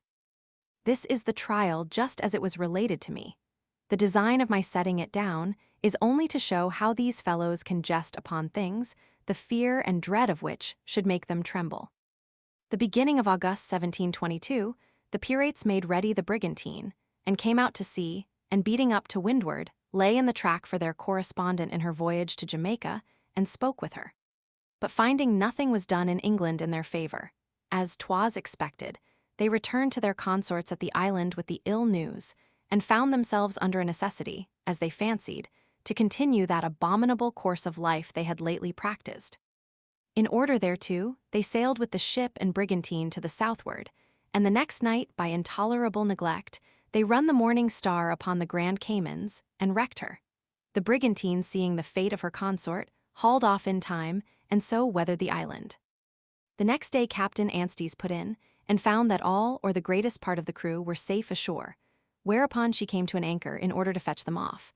And having brought Fen the captain, Phillips the carpenter, and a few others aboard, 2 men of war came down upon them, viz. the Hector and Adventure, so that the brigantine had but just time to cut their cable, and get to sea, with one of the men of war after her, keeping within gunshot for several hours. Anstis and his crew were now under the greatest consternation imaginable, finding the gale freshen, and the man of war gaining ground upon them, so that, in all probability, they must have been prisoners in 2 hours more. But it pleased God to give them a little longer time. The wind dying away, the pirates got out their oars, and rowed for their lives, and thereby got clear of their enemy. The Hector landed her men upon the island, and took 40 of the Morning Star's crew, without any resistance made by them, but on the contrary alleging they were forked men, and that they were glad of this opportunity to escape from the pirates. The rest hid themselves in the woods, and could not be found. George Bradley the master, and 3 more, surrendered afterwards to a Bermuda sloop, and were carried to that island. The brigantine, after her escape, sailed to a small island near the Bay of Honduras, to clean and refit, and in her way thither took a Rhode Island sloop, Captain Durfee, commander, and 2 or 3 other vessels, which they destroyed, but brought all the hands aboard their own. While she was cleaning, A scheme was concerted between Captain Durfee, some other prisoners, and 2 or 3 of the pirates for to seize some of the chiefs and carry off the brigantine. But the same being discovered before she was fit for sailing, their design was prevented. However, Captain Durfee and 4 or 5 more got ashore with some arms and ammunition, and when the pirates' canoe came in for water, he seized the boat with the men. Upon which Anstis ordered another boat to be manned with 30 hands and sent ashore, which was accordingly done. But Captain Durfee and the company he had by that time got together gave them such a warm reception that they were contented to betake themselves to their vessel again. About the beginning of December 1722, Anstis left this place and returned to the islands, designing to accumulate all the power and strength he could, since there was no looking back. He took in the cruise a good ship, commanded by Captain Smith, which he mounted with 24 guns, and Fenn, a one-handed man who commanded the Morning Star when she was lost, went aboard to command her. They cruised together and took a vessel or 2, and then went to the Bahama Islands, and there met with what they wanted, viz. a sloop loaded with provisions from Dublin called the Antelope. It was time now to think of some place to fit up and clean their frigate lately taken, and put her in a condition to do business. Accordingly, they pitched upon the island of Tobago, where they arrived the beginning of April 1723 with the Antelope sloop and her cargo. They fell to work immediately, got the guns, stores, and everything else out upon the island, and put the ship upon the heel. And just then, as ill luck would have it, came in the Winchelsea man of war by way of visit, which put the marooners into such a surprise that they set fire to the ship and sloop and fled ashore to the woods. Anstis in the brigantine escaped by having a light pair of heels, but it put his company into such a disorder that their government could never be set to rights again. For some of the newcomers and those who had been turred with the trade put an end to the reign by shooting though. Anstis in his hammock, and afterwards the quartermaster and 2 or 3 others. The rest submitting, they put into irons and surrendered them up, and the vessel at Curaçao, a Dutch settlement where they were tried and hanged, and those concerned in delivering up the vessel, acquitted. But to return to Captain Fenn, he was taken straggling with his gunner and 3 more, a day or 2 after their misfortune, by the man-of-war's men, and carried to Antigua, where they were all executed, and Fenn hanged in chains. Those who remained stayed some time in the island, keeping up and down in the woods with a hand to look out. At length Providence so ordered it that a small sloop came into the harbor, which they all got aboard of except 2 or 3 Negroes and those they left behind. They did not think fit to pursue any further adventures, and therefore unanimously resolved to steer for England, which they accordingly did, and in October last came into Bristol Channel, sunk the sloop, and getting ashore in the boat, dispersed themselves to their abodes. Chapters I of Captain Worley and his crew. His reign was but short, but his beginning somewhat particular, setting out in a small open boat with 8 others from New York. This was as resolute a crew as ever went upon this account. They took with them a few biscuits and a dried tongue or 2, a little keg of water, 6 old muskets and ammunition accordingly. Thus provided, they left New York the latter end of September 1718. But it cannot be supposed that such a man of war as this could undertake any considerable voyage or attempt any extraordinary enterprise. So they stood down the coast, till they came to Delaware River, which is about 150 miles distant, and not meeting with anything in their way, they turned up the same river as high as Newcastle, near which place they fell upon a shallop belonging to George Grant, who was bringing household goods, plate, and sea from Opequanimie to Philadelphia. They made prize of the most valuable part of them, and let the shallop go. This fact could not come under the article of piracy, it not being committed super altum mare, upon the high sea, therefore was a simple robbery only. But they did not stand for a point of law in the case, but easing the shallop man of his lading, the bold adventurers went down the river again.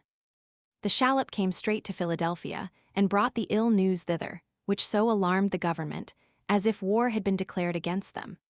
Expresses were sent to New York and other places, and several vessels fitted out against this powerful rover, but to no manner of purpose. For after several days' cruise, they all returned, without so much as hearing what became of the robbers. Worley and his crew, in going down the river, met with a sloop of Philadelphia, belonging to a mulatto, whom they called Black Robin. They quitted their boat for this sloop. taking one of Black Robin's men along with them, as they had also done from George Grant, besides 2 Negroes, which increased the company 1/3. A day or two after, they took another sloop belonging to Hull, homeward bound, which was somewhat fitter for their purpose. They found aboard her provisions and necessaries which they stood in need of, and enabled them to prosecute their design in a manner more suitable to their wishes.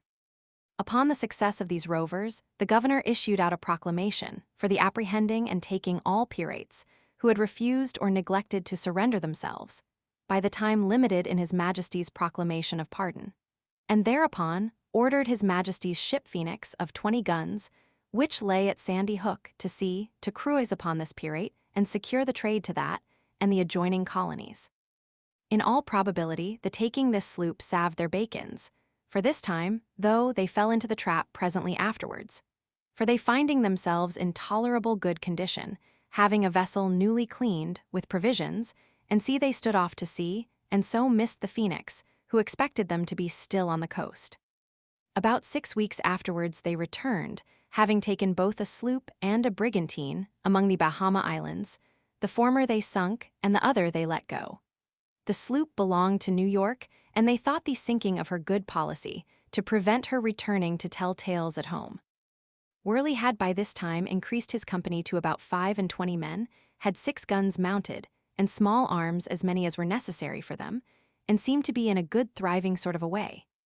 He made a black ensign, with a white death's head in the middle of it, and other colors suitable to it.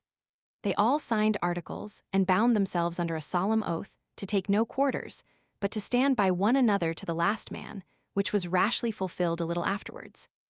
For going into an inlet in North Carolina, to clean, the governor received information of it, and fitted out 2 sloops, one of 8 guns, and the other with 6, and about 70 men between them. Worley had cleaned his sloop, and sailed before the Carolina sloops reached the place and steered to the northward. But the sloops just mentioned, pursuing the same course, came in sight of Worley as he was cruising off the Capes of Virginia, and being in the offing, he stood in as soon as he saw the sloops, intending thereby to have cut them off from James River, for he verily believed they had been bound thither, not imagining in the least they were in pursuit of him. The 2 sloops standing towards the Capes at the same time, and Worley hoisting of his black flag, the inhabitants of Jamestown were in the utmost consternation, thinking that all 3 had been pirates, and that their design had been upon them. So that all the ships and vessels that were in the road, or in the rivers up the bay, had orders immediately to hail in to the shore, for their security, or else to prepare for their defense, if they thought themselves in a condition to fight. Soon after 2 boats, which were sent out to get intelligence, came crowding in and brought an account that one of the pirates was in the bay, being a small sloop of 6 guns. The governor, expecting the rest would have followed, and altogether make some attempt to land, for the sake of plunder, beat to arms, and collected all the force that could be got together to oppose them. He ordered all the guns out of the ships, to make a platform, and in short, put the whole colony in a warlike posture, but was very much surprised at last to see all the supposed pirates fighting with one another. The truth of the matter is, Worley gained the bay, thinking to make sure of his 2 prizes by keeping them from coming in. But by the hoisting of the king's colors and firing a gun, he quickly was sensible of his mistake, and too soon perceived that the tables were turned upon him, that instead of keeping them out, he found himself, by a superior force, kept in. When the pirates saw how things went, they resolutely prepared themselves for a desperate defense, and though 3-to-1 odds, Worley and his crew determined to fight to the last gasp and receive no quarters agreeably to what they had before sworn, so that they must either die or conquer upon the spot. The Carolina men gave the pirate a broadside, and then boarded him, one sloop getting upon his quarter and the other on his bow. Worley and the crew drew up upon the deck and fought very obstinately, hand to hand, so that in a few minutes abundance of men lay weltering in their gore. The pirates proved as good as their words. Not a man of them cried out for quarter, nor would accept of such when offered, but were all killed except the captain and another man, and those very much wounded, whom they reserved for the gallows. They were brought ashore in irons, and the next day, which was the 17th of February 1819, they were both hanged up for fear they should die, and evade the punishment as was thought due to their crimes. Chapter XII of Capt. George Lowther and his crew. George Lowther sailed out of the River of Thames in one of the Royal African Company's ships called the Gambia Castle, of 16 guns and 30 men, Charles Russell commander, of which ship the said Lowther was second mate. Aboard of the same ship was a certain number of soldiers, commanded by one John Massey, who were to be carried to one of the company's settlements on the River of Gambia to garrison a fort, which was some time ago taken and destroyed by Captain Davis the Pirate. In May 1721, the Gambia Castle came safe to her port in Africa, and landed Captain Massey and his men on James Island, where he was to command under the governor, Colonel Whitney, who arrived there at the same time in another ship. And here, by a fatal misunderstanding between the military folks and the trading people, the fort and garrison not only came to be lost again to the company, but a fine galley well provided and worth 10,000 L turned against her masters. The names of governor and captain sounded great, but when the gentleman found that the power that generally goes along with those titles was overswayed and borne down by the merchants and factors, mechanic fellows as they thought them, they grew very impatient and dissatisfied, especially Massey, who was very loud in his complaints against them, particularly at the small allowance of provisions to him and his men. For the garrison and governor, too, were victualled by the merchants, which was no small grievance and mortification to them. And as the want of eating was the only thing that made the great Sancho quit his government, so did it here rend and tear theirs to pieces. For Massey told them that he did not come there to be a guinea slave, and that he had promised his men good treatment and provisions fitting for soldiers. That as he had the care of so many of his Majesty's subjects, if they would not provide for them in a handsome manner, he should take suitable measures for the preservation of so many of his countrymen and companions. The governor at this time was very ill of a fever, and, for the better accommodation in his sickness, was carried aboard the ship Gambia Castle, where he continued for about 3 weeks, and therefore could have little to say in this dispute, though he resolved not to stay in a place where there was so little occasion for him, and where his power was so confined.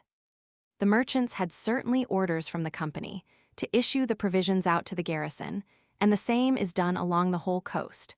But whether they had cut them short of the allowance that was appointed them, I can't say, but if they did, then is the loss of the ship and garrison owing principally to their ill conduct. However, an accident that happened on board the ship did not a little contribute to this misfortune, which was a pique that the captain of her took against his second mate, George Lowther, the man who is the subject of this short history, and who, losing his favor, found means to ingratiate himself into the good liking of the common sailors, insomuch that when Captain Russell ordered him to be punished, the men took up handspikes, and threatened to knock that man down that offered to lay hold of the mate. This served but to widen the differences between him and the captain, and more firmly attached Lowther to the ship's company, the greatest part of which he found ripe for any mischief in the world. Captain Massey was no whit the better reconciled to the place, by a longer continuance, nor to the usage he met with there, and having often opportunities of conversing with Lowther, with whom he had contracted an intimacy in the voyage, they aggravated one another's grievances to such a height that they resolved upon measures to curb the power that controlled them, and to provide for themselves after another manner.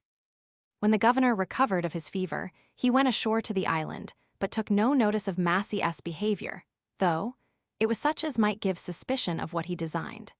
And Lowther, and the common sailors, who were in the secret of affairs, grew insolent and bold, even refusing to obey when commanded to their duty by Captain Russell and the chief mate. The captain, seeing how things were carried, goes ashore early one morning to the governor and factory, in order to hold a council, which Lowther, apprehending, was in order to prevent his design, sent a letter in the same boat to Massey, intimating it to him, and that he should repair on board, for it was high time to put their project in execution. As soon as Massey received this letter, he went to the soldiers at the barracks, and said to them, "And others, you that have a mind to go to England, now is your time." And they generally consenting, Massey went to the storeroom, burst open the door, set 2 sentinels upon it, and ordered that no body should come near it. Then he went to the governor's apartment, and took his bed, baggage, plate, and furniture, in expectation that the governor himself, as he had promised Massey, would have gone on board, which he afterwards refused by reason, as he said, he believed they were going a-pirating, which at first, whatever Lowther designed, Massey certainly proposed only the going to England. When this was done, he sent the boat off to the chief mate, with this message that he should get the guns ready, for that the king of Barrow, a Negro kingdom near the Royal African Settlement, would come aboard to dinner. But Lowther, understanding best the meaning of those orders, he confined the chief mate, shotted the guns, and put the ship in a condition for sailing. In the afternoon, Massey came on board with the governor's son, having sent off all the provisions of the island, and 11 pipes of wine, leaving only 2 half-pipes behind in the storehouse, and dismounted all the guns of the fort. In the afternoon they weighed one anchor, but fearing to be too late to get out of the river, they slipped the other, and so fell down, in doing of which they run the ship aground.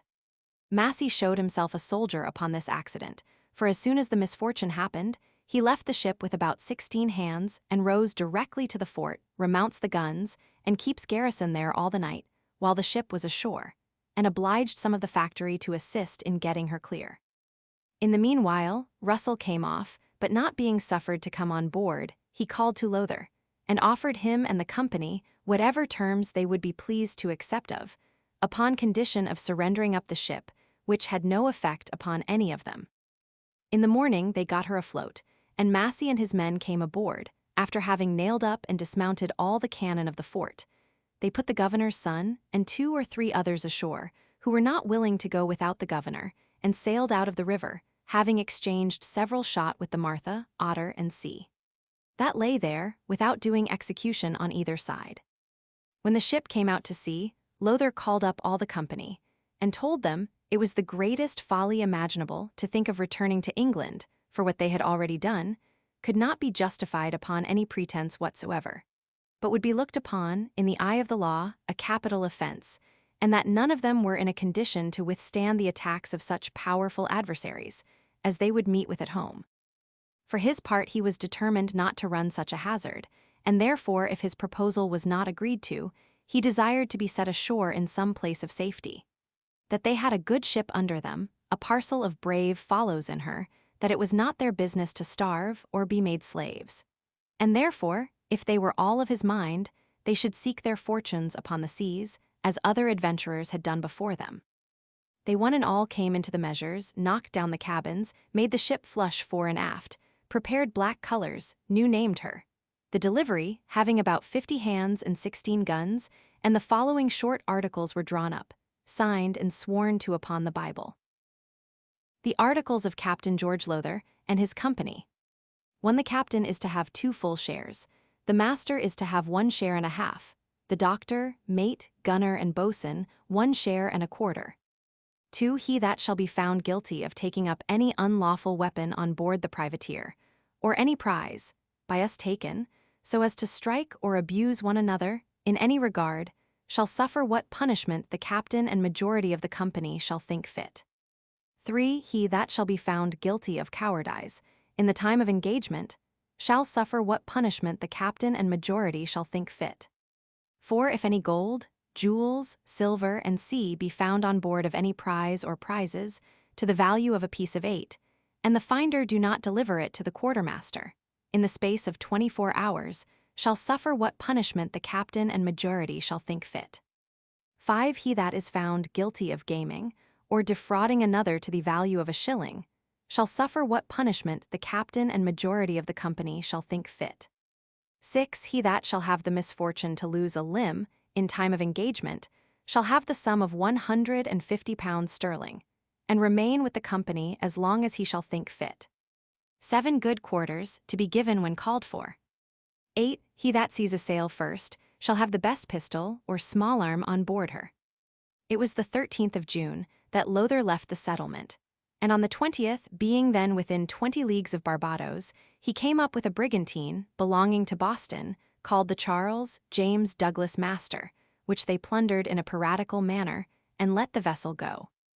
But lest she should meet with any of the station ships, and so give information of the robbery in terrorem to prevent a pursuit, Lowther contrived a sort of a certificate, which he directed the master to show to their consort if they should meet with her. And upon sight of it the brigantine would pass unmolested. This consort, he pretended, was a 40-gun ship, and cruising the Rabouts. After this the delivery proceeded to Hispaniola. Near the west end of the island, she met with a French sloop loaden with wine and brandy. Aboard of this vessel went Captain Massey, as a merchant, and asked the price of one thing, and then another, bidding money for the greatest part of the cargo. But after he had trifled a while, he whispered a secret in the French man's ear, viz., that they must have it all without money. Monsieur presently understood his meaning, and unwillingly agreed to the bargain. They took out of her 30 casks of brandy, 5 hogsheads of wine, several pieces of chintzes, and other valuable goods, and about 70 English in money, of which Lowther generously returned £5 back to the French master for his civilities. But as all constitutions grow old, and thereby shake and totter, so did our commonwealth in about a month of its age, feel commotions and intestine disturbances, by the divisions of its members, which had near hand terminated in its destruction. These civil discords were owing to the following occasion. Captain Massey had been a soldier almost from his infancy, but was but very indifferently acquainted with maritime affairs. And having an enterprising soul, nothing would satisfy him, but he must be doing business in his own way. Therefore he required Lowther to let him have 30 hands to land with, and he would attack the French settlements and bring aboard the devil and all of plunder. Lowther did all that he could do, and said all that he could say, to dissuade Massey from so rash and dangerous an attempt, pointing out to him the hazard the company would run, and the consequences to them all if he should not succeed, and the little likelihood there was to expect success from the undertaking. But 'twas all one for that. Massey would go and attack the French settlements, for anything Lowther could say against it. So that he was obliged to propose the matter to the company, among whom Massey found a few fellows as resolute as himself. However, a great majority being against it, the affair was overruled in opposition to Captain Massey, notwithstanding which Massey grew fractious, quarrelled with Lowther, and the men divided into parties, some siding with the land pirate and some with the sea rover, and were all ready to fall together by the ears, when the man at the masthead cried out, "A sail, a sail." Then they gave over the dispute, set all their sails, and steered after the chase. In a few hours they came up with her, she being a small ship from Jamaica, bound to England. They took what they thought fit out of her and a hand or two, and then Lowther was for sinking the ship with several passengers that were in her, for what reason I know not, but Massey, so that he interposed, prevented their cruel fate, and the ship safely arrived afterwards in England. The next day they took a small sloop, an interloping trader, which they detained with her cargo. All this while Massey was uneasy, and declared his resolution to leave them, and Lowther, finding him a very troublesome man to deal with, consented that he should take the sloop, last made prize of, with what hands had a mind to go with him, and shift for himself. Whereupon Massey, with about 10 more mail contents, goes aboard the sloop, and comes away in her directly for Jamaica. Notwithstanding what had passed, Captain Massey puts a bold face upon the matter, and goes to Sir Nicholas Laws, the governor, informs him of his leaving Lowther the pirate, owns that he assisted in going off with the ship at the river Gambia, but said, 'twas to save so many of his Majesty's subjects from perishing, and that his design was to return to England, but Lowther conspiring with the greater part of the company when appirating with the ship, and that he had taken this opportunity to leave him, and surrender himself and vessel to his excellency. Massey was very well received by the governor, and had his liberty given him with a promise of his favor and so forth, and at his own request, he was sent on board the happy sloop, Captain Laws, to cruise off Hispaniola for Lowther. But not being so fortunate as to meet with him, Captain Massey returned back to Jamaica in the sloop, and getting a certificate and a supply of money from the governor, he came home passenger to England.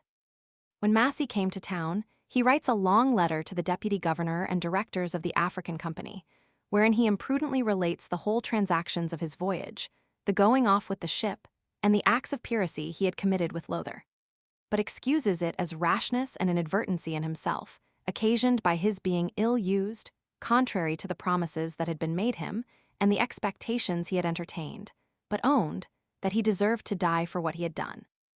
Yet if they had generosity enough to forgive him, as he was still capable to do them service as a soldier, so he should be very ready to do it. But if they resolved to prosecute him, he begged only this favor, that he might not be hanged like a dog, but to die like a soldier, as he had been bred from his childhood, that is, that he might be shot. This was the substance of the letter, which, however, did not produce so favorable an answer as he hoped for, word being brought back to him that he should be fairly hanged. Whereupon, Massey resolved not to be out of the way when he found what important occasion there was likely to be for him, but takes a lodging in Aldersgate Street. The next day went to the Lord Chief Justice's chambers, and inquired if my lord had granted a warrant against Captain John Massey for piracy. But being told by the clerks that they knew of no such thing, he informed them he was the man that my lord would soon be applied to for that purpose, and the officer might come to him at such a place where he lodged. They took the directions in writing, and in a few days, a warrant being issued, the tipstaff went directly by his own information and apprehended him without any other trouble than walking to his lodging. There was then no person in town to charge him with any fact upon which he could be committed, nor could the letter be proved to be of his handwriting, so that they had been obliged to let him go again if he had not helped his accusers out at pinch. The magistrate was reduced to the putting of this question to him: "Did you write this letter?" He answered he did, and not only that, but confessed all the contents of it. Upon which he was committed to Newgate, but was afterwards admitted to £100 bail or thereabouts. On the 5th of July 1723, he was brought to his trial, at a court of admiralty held at the Old Bailey, when Captain Russell, Governor Whitney's son, and others appeared as evidences, by whom the indictment was plainly proved against him. Which, if it had not been done, the captain was of such an heroic spirit that he would have denied nothing. For instead of making a defense, he only entertained the court with a long narrative of his expedition, from the first setting out to his return to England, mentioning 2 acts of piracy committed by him, which he was not charged with, often challenging the evidences to contradict him, if in anything he related the least syllable of an untruth. And instead of denying the crimes set forth in the indictment, he charged himself with various circumstances, which fixed the facts more home upon him. Upon the whole, the captain was found guilty, received sentence of death, and was executed 3 weeks after at Execution Dock. We return now to Lowther, whom we left cruising off Hispaniola, from whence he plied to windward, and near Porto Rico chased 2 sail and spoke with them, they proving to be a small Bristol ship, commanded by Captain Smith and a Spanish pirate who had made prize of the said ship. Lowther examined into the Spaniards' authority for taking an English vessel, and threatened to put every man of them to death for so doing, so that the Spaniards fancied themselves to be in a very pitiful condition, till matters cleared up, and they found their masters as great rogues as themselves, from whom some mercy might be expected, in regard to the near relation they stood with them, as to their profession. In short, Lowther first rifled, and then burnt both the ships, sending the Spaniards away in their launch, and turning all the English sailors into pirates. After a few days' cruise, Lowther took a small sloop belonging to St. Christopher's, which they manned and carried along with them to a small island, where they cleaned, and stayed some time to take their diversions, which consisted in unheard of debaucheries, with drinking, swearing, and rioting, in which there seemed to be a kind of emulation among them, resembling rather devils than men, striving who should outdo one another in new invented oaths and execrations.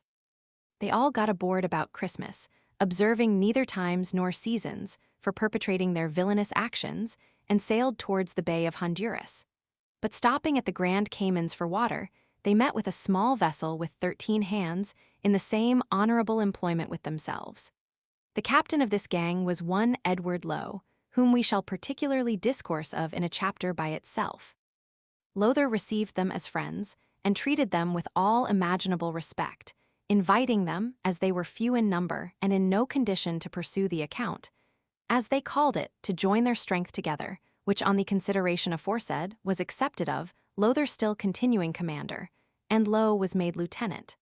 The vessel the new pirates came out of they sunk, and the Confederates proceed on the voyage as Lowther before intended.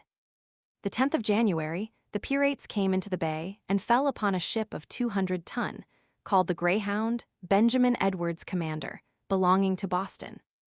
Lowther hoisted his piratical colors, and fired a gun for the Greyhound to bring to, which she refusing, the Happy Delivery, the name of the pirate, edged down, and gave her a broadside, which was returned by Captain Edwards very bravely, and the engagement held for an hour. But Captain Edwards, finding the pirate too strong for him, and fearing the consequence of too obstinate a resistance against those lawless fellows, ordered his ensign to be struck. The pirates' boat came aboard and not only rifled the ship, but whipped, beat, and cut the men in a cruel manner, turned them aboard their own ship, and then set fire to theirs. In cruising about the bay, they met and took several other vessels without any resistance, viz. 2 brigantines of Boston in New England, one of which they burnt and sunk the other. A sloop belonging to Connecticut, Captain Ayres, which they also burnt. A sloop of Jamaica, Captain Hamilton, they took for their own use. A sloop of Virginia they unladed, and was so generous as to give her back to the master that owned her. They took a sloop of 100 ton, belonging to Rhode Island, which they were pleased to keep, and mount with 8 carriage and 10 swivel guns. With this little fleet, viz.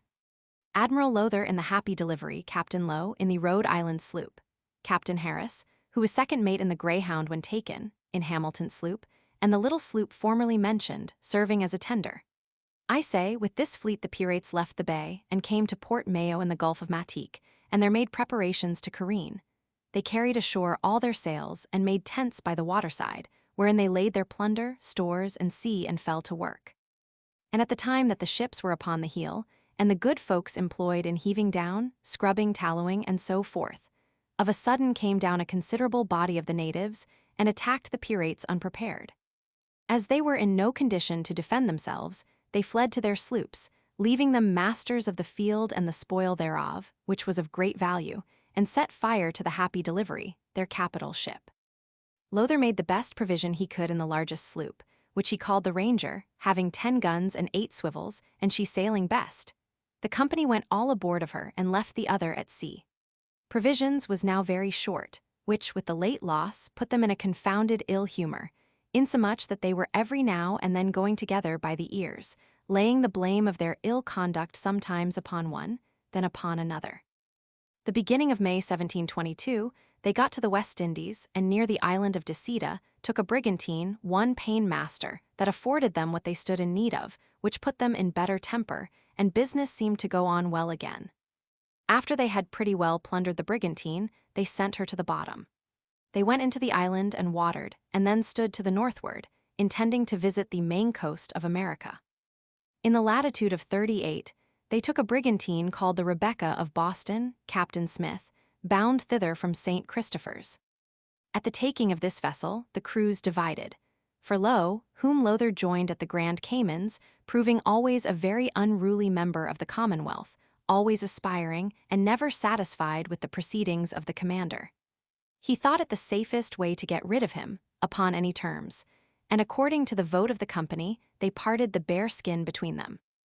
Low with 44 hands went aboard the brigantine, and Lowther with the same number stayed in the sloop, and separated that very night, being the 28th of May 1722. Lowther, proceeding on his way to the main coast, took 3 or 4 fishing vessels off New York, which was no great booty to the captors. The 3d of June they met with a small New England ship, bound home from Barbados, which stood an attack a small time, but finding it to no purpose, yielded herself a prey to the booters. The pirates took out of her 14 hogsheads of rum, 6 barrels of sugar, a large box of English goods, several casks of loaf sugar, a considerable quantity of pepper, 6 negroes, besides a sum of money and plate, and then let her go on her voyage. The next adventure was not so fortunate for them, for coming pretty near the coast of South Carolina, they met with a ship just come out on her voyage to England. Lowther gave her a gun and hoisted his piratical colors. But this ship, which was called the Amy, happening to have a brave gallant man to command her, who was not any ways daunted with that terrible ensign, the black flag, he, instead of striking immediately, as 'twas expected, let fly a broadside at the pirate. Lowther, not at all pleased with the compliment, though he put up with it for the present, was for taking leave. But the Amy, getting the pirate between her and the shore, stood after him to clap him aboard, to prevent which Lowther run the sloop aground and landed all the men with their arms. Captain Watkins, the captain of the Amy, was obliged to stand off, for fear of running his own ship ashore, but at the same time thought fit for the public good to destroy the enemy, and thereupon went into the boat and rowed towards the sloop, in order to set her on fire. But before he reached the vessel, a fatal shot from Lowther's company ashore put an end to their design and Captain Watkin's life. After this unfortunate blow, the mate returned aboard with the boat, and not being inclined to pursue them any farther, took charge of the ship. Lowther got off the sloop after the departure of the Amy and brought all his men aboard again, but was in a poor shattered condition, having suffered much in the engagement, and had a great many men killed and wounded. He made shift to get into an inlet somewhere in North Carolina, where he stayed a long while before he was able to put to sea again. He and his crew laid up all the winter, and shifted as well as they could among the woods, divided themselves into small parties, and hunted generally in the daytimes, killing of black cattle, hogs, and sea for their subsistence, and in the night retired to their tents and huts, which they made for lodging. And sometimes when the weather grew very cold, they would stay aboard of their sloop. In the spring of the year 1723, they made shift to get to sea, and steered their course for Newfoundland, and upon the banks took a schooner called the Swift, John Hood Master. They found a good quantity of provisions aboard her, which they very much wanted at that time, and after taking 3 of their hands and plundering her of what they thought fit, they let her depart. They took several other vessels upon the banks and in the harbor, but none of any great account, and then steering for a warmer climate, in August arrived at the West Indies. In their passage thither, they met with a brigantine called the John and Elizabeth, Richard Stanley Master, bound for Boston, which they plundered, took 2 of her men, and discharged her. Lowther cruised a pretty while among the islands without any extraordinary success, and was reduced to a very small allowance of provisions, till they had the luck to fall in with a Martinico man, which proved a seasonable relief to them. And after that, a Guinea man had the ill fortune to become a prey to the rovers. She was called the Princess, Captain Wixted Commander. It was now thought necessary to look out for a place to clean their sloop in, and prepare for new adventures. Accordingly, the island of Blanco was pitched upon for that purpose, which lies in the latitude of 11 degrees 50 MN, about 30 leagues from the main of the Spanish America, between the islands of Margarita and Rocas, and not far from Tortuga. It is a low, even island, but healthy and dry, uninhabited, and about 2 leagues in circumference, with plenty of lignum vitae trees thereon, growing in spots, with shrubby bushes of other wood about them. There are, besides turtle, great numbers of guanos, which is an amphibious creature like a lizard, but much larger, the body of it being as big as a man's leg. They are very good to eat, and are much used by the pirates that come here. They are of divers colors, but such as live upon dry ground, as here at Blanco, are commonly yellow. On the NW end of this island, there is a small cove or sandy bay. All round the rest of the island is deep water, and steep close to the island. Here Lowther resorted to, the beginning of October last, unrigged his sloop, sent his guns, sails, rigging, and sea ashore, and put his vessel upon the careen. The Eagle sloop of Barbados, belonging to the South Sea Company, with 35 hands, commanded by Walter Moore, coming near this island in her voyage to Camina on the Spanish continent, saw the said sloop just careened with her guns out and sails unbent, which she supposed to be a pirate, because it was a place where traders did not commonly use, so took the advantage of attacking her, as she was then unprepared. The Eagle having fired a gun to oblige her to show her colors, the pirate hoisted the St. George's flag at their topmasthead, as it were to bid defiance to her. But when they found Moore and his crew resolved to board them in good earnest, the pirates cut their cable and hauled their stern on shore, which obliged the Eagle to come to an anchor athwart their hawse, where she engaged them till they called for quarter and struck. At which time Lowther and 12 of the crew made their escape out of the cabin window. The master of the Eagle got the pirate sloop off, secured her, and went ashore with 25 hands in pursuit of Lowther and his gang. But after 5 days' search, they could find but 5 of them, which they brought aboard, and then proceeded with the sloop and pirates to Camina aforesaid, where they soon arrived. The Spanish governor, being informed of this brave action, condemned the sloop to the captors, and sent a small sloop with 23 hands to scour the bushes and other places of the island of Blanco, for the pirates that remained there, and took 4 more with 7 small arms, leaving behind them Captain Lowther, 3 men, and a little boy, which they could not take. The above 4 the Spaniards tried, and condemned to slavery for life, 3 to the galleys, and the other to the castle of Auraria.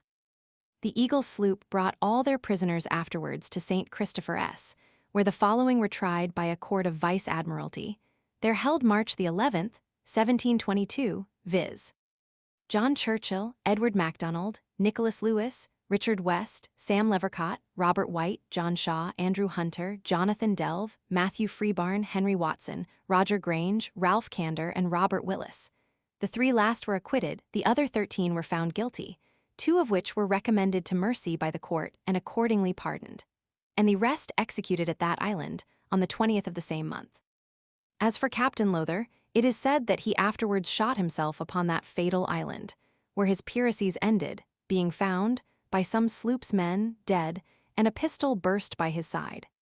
Chapter 13, of Captain Edward Lowe and his crew. Edward Lowe was born in Westminster, and had his education there such as it was, for he could neither write or read. Nature seemed to have designed him for a pirate from his childhood, for very early he began the trade of plundering, and was wont to raise contributions among all the boys of Westminster. And if any were bold enough to refuse it, a battle was the consequence. But Lowe was so hardy, as well as bold, there was no getting the better of him, so that he robbed the youths of their farthings with impunity.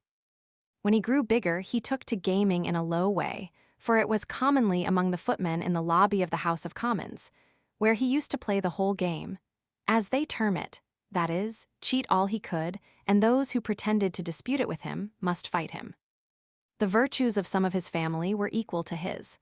One of his brothers was a youth of genius. When he was but 7 years old, he used to be carried in a basket, upon a porter's back, into a crowd, and snatch hats and wigs.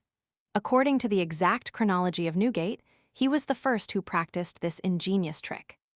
After this, he applied himself to picking of pockets. When he increased in strength, he attempted greater things, such as housebreaking and sea, but after he had run a short race, he had the misfortune of ending his days at Tyburn, in company with Stephen Bunce and the celebrated Jack Hall the chimney sweeper.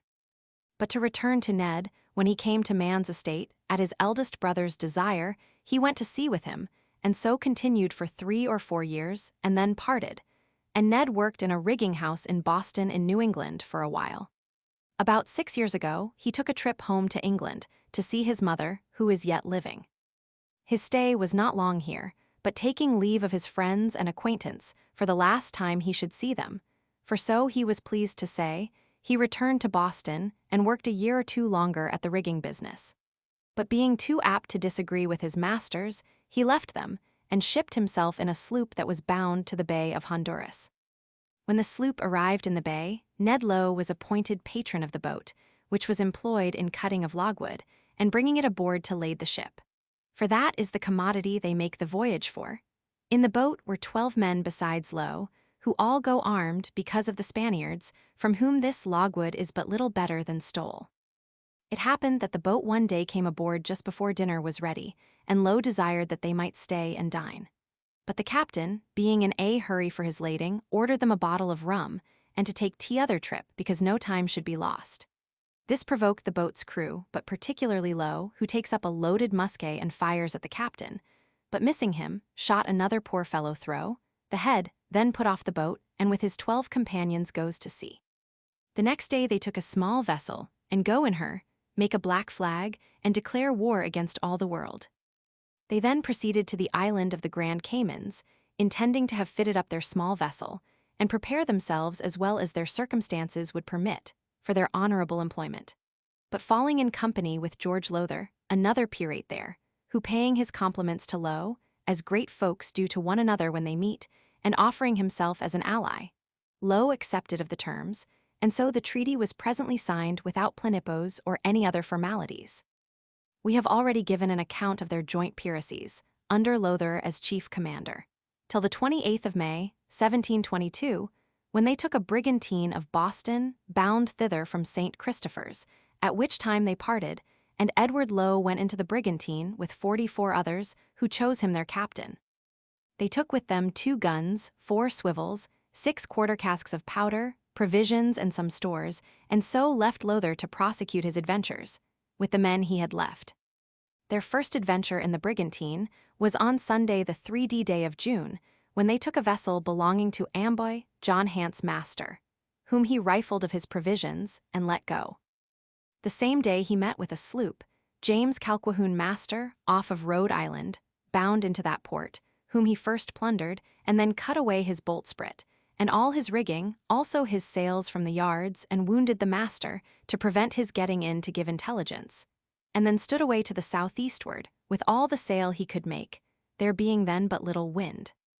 Low judged right in making sail from the coast, for a longer stay had proved fatal to him, for notwithstanding the disabled condition he had rendered the sloop in, she made shift to get into Block Island at 12 o'clock that night, and immediately dispatched a whaleboat to Rhode Island, which got thither by 7 the next morning, with an account of the pirate, his force, and what had happened to him. As soon as the governor had received this information, he ordered a drum to beat up for volunteers, and 2 of the best sloops then in the harbor to be fitted out. He gave commissions to one Captain John Headland and Captain John Brown Jun. For 10 days, the former had 8 guns and 2 swivels, and the latter 6 guns, well fitted with small arms, and in both sloops 140 stout fellows. All this was performed with so much expedition that before sunset they were under sail, turning out of the harbor. At the same time the pirate was seen from Block Island, which gave great hopes that the sloops would be masters of her the next day, which however did not happen, for the sloops returned into harbor some days afterwards, without so much as seeing their enemy. After this escape, Captain Low went into port upon the coast, for he had not fresh water enough to run to the islands, where he stayed a few days, getting provisions and what necessaries the crew wanted, and then sailed for purchase, as they call it, steering their course towards Marblehead. About the 12th of July, the brigantine sailed into the harbor of Port Rosemary, and there found 13 ships and vessels, but none of force. At anchor, they spread their black flag and ran in among them, Low telling them from the brigantine they should have no quarters if they resisted. In the meantime, they manned and armed their boat and took possession of every one of them, plundered them of what they thought fit, and converted one to their own use, viz. a schooner of 80 tons, aboard of which they put 10 carriage guns and 50 men, and Low himself went captain, and nammed her the Fancy, making one Charles Harris, who was at first forced into their service out of the Greyhound of Boston by Lowther, of which ship Harris was second mate, captain of the brigantine. Out of these vessels they took several hands, and increased the company to 80 men, who all signed the articles, some willingly and a few perhaps by force, and so sailed away from Marblehead. Some time after this, they met with 2 sloops bound for Boston, with provisions for the garrison, and the schooner coming up first, attacked them. But there happening to be an officer and some soldiers on board, who gave them a warm reception, Low chose to stay till he should be joined by the brigantine. In the meanwhile the sloops made the best of their way, and the pirates gave them chase 2 days, and at last lost sight of them in a fog. They now steered for the Leeward Islands, but in their voyage met with such a hurricane of wind that the like had not been known. The sea ran mountains high, and seemed to threaten them every moment with destruction. It was no time now to look out for plunder, but to save themselves, if possible, from perishing. All hands were continually employed night and day on board the brigantine, and all little enough, for the waves went over her, so that they were forced to keep the pump constantly going, besides bailing with buckets. But finding themselves not able to keep her free, and seeing the utmost danger before their eyes, they turned to the tackle, and hoisted out their provisions and other heavy goods, and threw them overboard with 6 of their guns, so that by lightening the vessel, she might rise to the top of the sea with the waves. They were also going to cut away their mast. But considering how dangerous it would be to be left in such a condition, they resolved to delay it to the last, which was prudence in them to do. For a ship without masts or sails lies like a log upon the water, and if attacked, must fight with disadvantage, the working of her being the most artful part of the engagement, because she may sometimes bring all her great guns on one side to bear upon her enemy, when the disabled ship can do little or nothing. But to proceed, by their throwing overboard the heavy goods, the vessel made considerable less water, and they could keep it under with the pump only, which gave them hopes and new life. So that instead of cutting all away, they took necessary measures to secure the mast, by making preventer shrouds, and see and then wore and lay to upon the other tack, till the storm was over. The schooner made somewhat better weather of it, of the 2, but was pretty roughly handled notwithstanding, having split her mainsail, sprung her boltsprit, and cut her anchors from her bows. The brigantine, by running away to leeward, when she wore upon the larboard tack, had lost sight of the schooner. But not knowing whether she might be safe or not, as soon as the wind abated, she set her mainsail and topsail and made short trips to windward. And the next day had the good fortune to come in sight of their consort, who, upon a signal, which the other knew, bore down to her, and the crew were overjoyed to meet again, after such ill treatment from the winds and seas. After the storm, Low got safe to a small island, one of the weathermost of the Caribbees, and there fitted their vessels, as well as the place could afford. They got provisions of the natives, in exchange for goods of their own. And as soon as the brigantine was ready, 'twas judged necessary to take a short cruise and leave the schooner in the harbor till her return. The brigantine sailed out accordingly, and had not been out many days before they met a ship at sea that had lost all her masts, on board of whom they went and took from her in money and goods to the value of 1,000 L, and so left her in the condition they found her.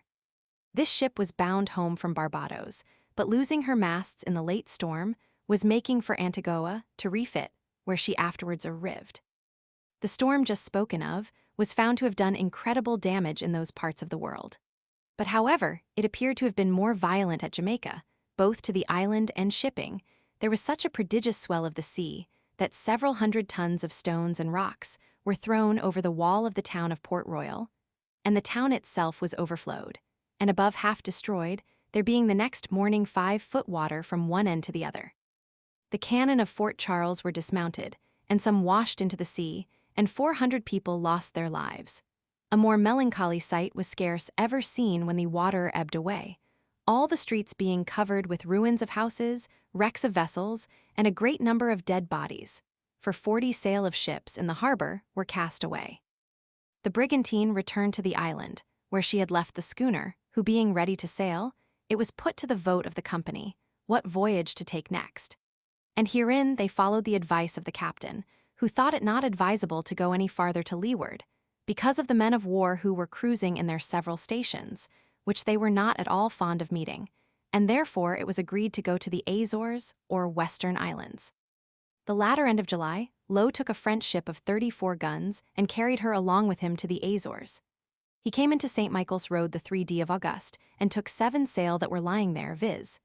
The Nostre Dame Mere de Dieu, Captain Roach commander, the Dove, Capt, Cox, the Rose Pink, formerly a man of war, Capt Thompson, another English ship, Capt Chandler, and 3 other vessels.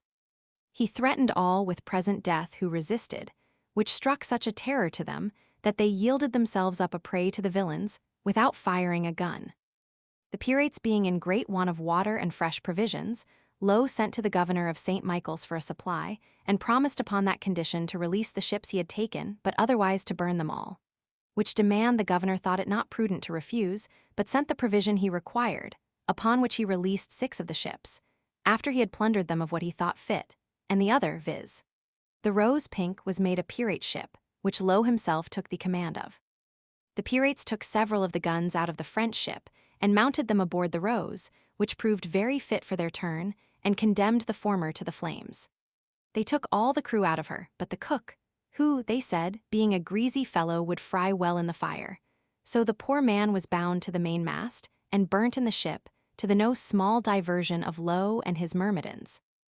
Low ordered the schooner to lie in the fair between St. Michael's and St. Mary's, where, about the 20th of August, Captain Carter in the right galley had the ill fortune to come in her way.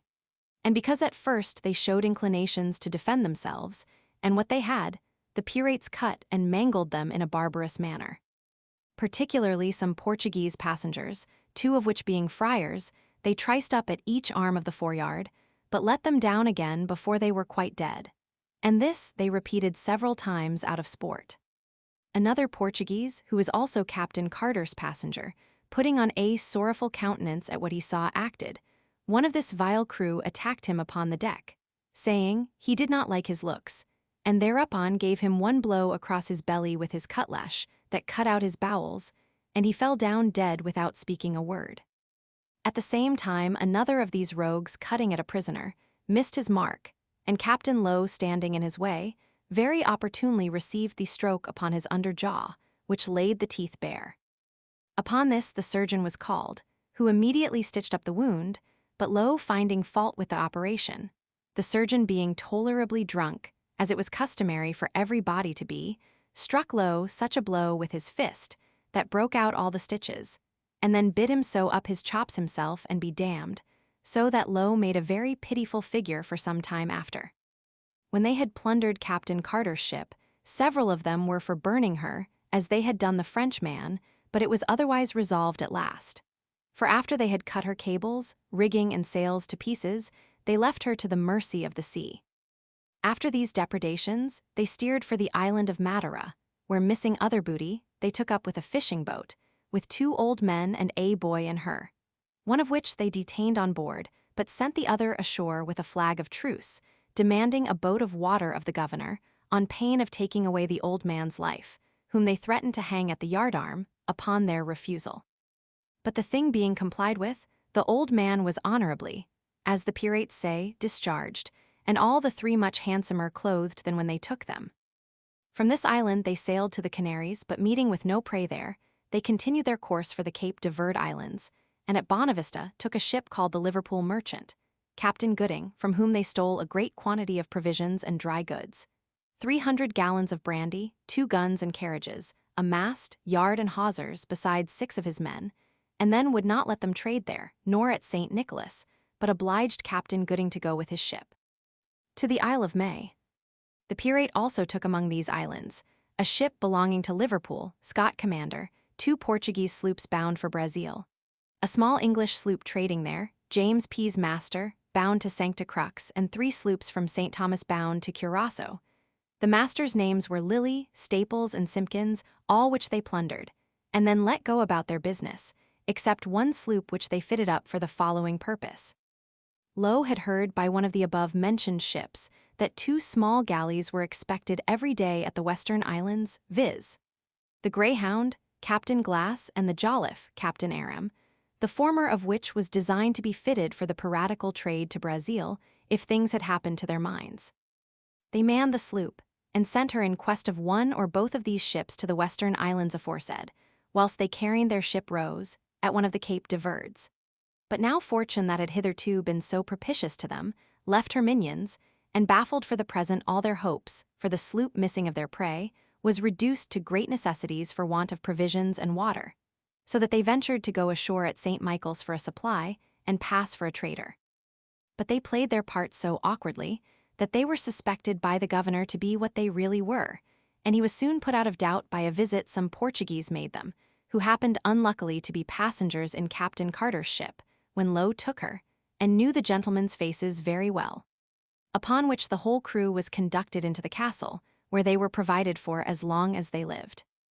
Low, in the meantime, did not fare quite so ill, but had his intended voyage to Brazil spoiled by the oversetting of his ship, when she was upon the careen, whereby she was lost, so that he was reduced to his old schooner, which he called the Fancy, aboard of which they all went, to the number of 100, as vile rogues as ever ended their lives at Tyburn. They proceeded now to the West Indies, but before they had gotten far on their voyage, they attacked a rich Portuguese ship, called the Noster Signora de Victoria, bound home from Bahia, and after some resistance took her. Low tortured several of the men to make them declare where the money, which he supposed they had on board, lay, and extorted by that means a confession that the captain had, during the chase, hung out of the cabin window a bag with 11,000 moidores, which, as soon as he was taken, he cut the rope off and let it drop into the sea.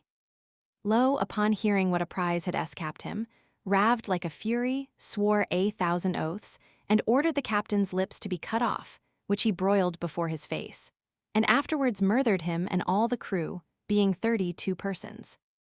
After this bloody action, they continued their course, till they came to the northward of all the islands, and there cruised for about a month, in which time they made prizes of the following vessels, viz.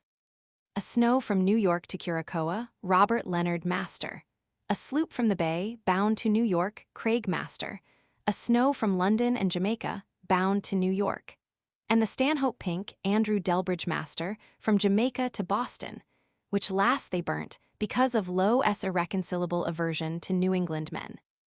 After this cruise, they went into one of the islands and cleaned, and then steered for the Bay of Honduras, where they arrived about the middle of March 1722 and met a sloop turning out of the said bay. The pirates had hoisted up Spanish colors, and continued them till they drew near the sloop. Then they hauled them down, hoisted their black flag, fired a broadside, and boarded her. This sloop was a Spaniard of 6 guns and 70 men that came into the bay that morning, and meeting there with 5 English sloops, and a pink, made prizes of them all, plundered them, and brought the masters of the vessels away prisoners, for the ransom of the logwood.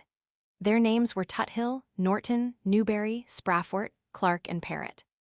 The Spaniards made no resistance, so that the English pirates soon became their masters and fell to rifling. But finding the above-mentioned people in the hold and several English goods, they consulted Low the captain thereupon, and without examining any further, the resolution to kill all the company. And the pirates, without any ceremony, fell pell-mell to execution with their swords, cutlashes, poleaxes, and pistols, cutting, slashing, and shooting the poor Spaniards at a sad rate. Some of the miserable creatures jumped down into the hold, but could not avoid the massacre. They met death everywhere, for if they escaped it from one hand, they were sure to perish by another. The only prospect they had of life was to fly from the rage of those merciless men, and to trust to the more merciful sea. And accordingly a great many leaped overboard and swam for the shore. But Low, perceiving it, ordered the canoa to be manned, and sent in pursuit of them, by which means several of the poor unhappy men were knocked in the head in the water, as they were endeavoring to get to land. However, about 12 of them did reach the shore, but in a miserable condition, being very much wounded, and what became of them afterwards was not known, except one, who, while the pirates were at their sports and pastimes ashore, finding himself very weak and fainting with his wounds, and not knowing where to go for help and relief in this extremity, he came back to them, and begged for God's sake, in the most earnest manner possible, that they would give him quarters. Upon which one of the villains took hold of him, and said, GDN him, he would give him good quarters presently, and made the poor Spaniard kneel down on his knees, then taking his fusel, put the muzzle of it into his mouth, and fired down his throat. 'Twas thought the rest did not long survive their miserable condition, and could only prolong their lives to add to the misery of them. When the murdering work was over, they rummaged the Spanish pirate and brought all the booty aboard their own vessels. The 6 masters aforementioned, found in the hold, they restored to their respective vessels. They forced away the carpenter from the Pink, and then set fire to the Spanish sloop, and burnt her, which last scene concluded the destruction of their enemy, ship, and crew. Low set the masters of the vessels free, but would not suffer them to steer for Jamaica, where they were then bound, for fear the men of war should get intelligence of them, but forced them all to go to New York, threatening them with death when they met them again if they refused to comply with their demands. In the next cruise, which was between the Leeward Islands and the Main, they took 2 snows, bound from Jamaica to Liverpool, and a snow from Jamaica to London, Brid's master, as also a ship from Bidford to Jamaica, John Pinkham commander, and 2 sloops from Jamaica to Virginia. On the 27th of May, Low and his consort Harris came off South Carolina and met with 3 good ships, viz. the Crown, Captain Lovreny, the King William, the Carteret, and a brigantine, who all came out of Carolina together 2 days before. The pirates were at the trouble of chasing them, and Captain Lovreny being the sternmost, she fell first a prey into their hands, and they spent all the day in coming up with the rest. Within a few days they took a ship called the Amsterdam Merchant, Captain Willard, from Jamaica, but belonging to New England.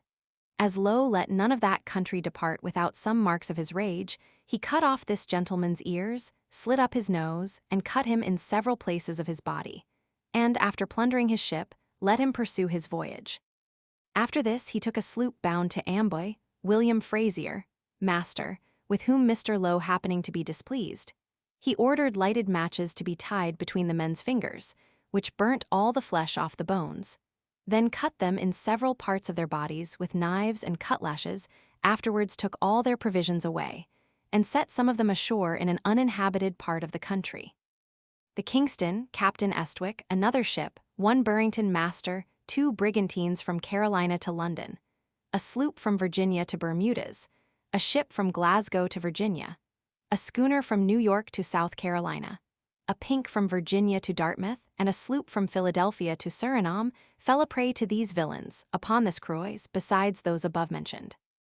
It happened that at this time one of His Majesty's ships was upon a cruise, on this station, and got intelligence of some of the mischievous actions of this miscreant, by one of the vessels that had been plundered by him, who, steering as directed, came in sight of the pirates by break of day, on the 10th of June, of all days in the year.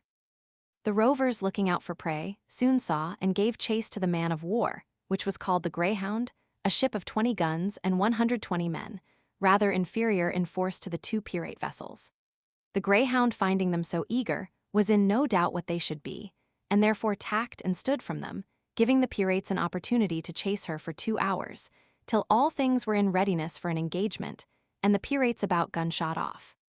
Then the Greyhound tacked again and stood towards the 2 sloops, one of them called the Fancy, commanded by Low himself, and the other the Ranger, commanded by Harris, both which hoisted their piratical colors and fired each a gun.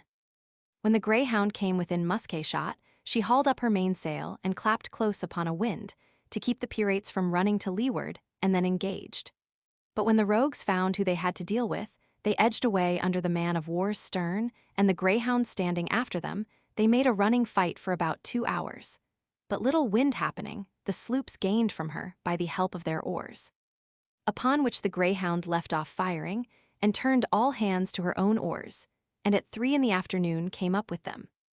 The pirates hauled upon a wind to receive the man of war, and the fight was immediately renewed, with a brisk fire on both sides, till the Ranger's mainyard was shot down, and the Greyhound, pressing close upon the disabled sloop, Low in the other, thought fit to bear away and leave his consort a sacrifice to his enemy, who, seeing the cowardice and treachery of his commander and leader, having 10 or 12 men killed and wounded, and that there was no possibility of escaping, called out for quarters, and so rendered themselves to justice, which proved severe enough to them a while afterwards.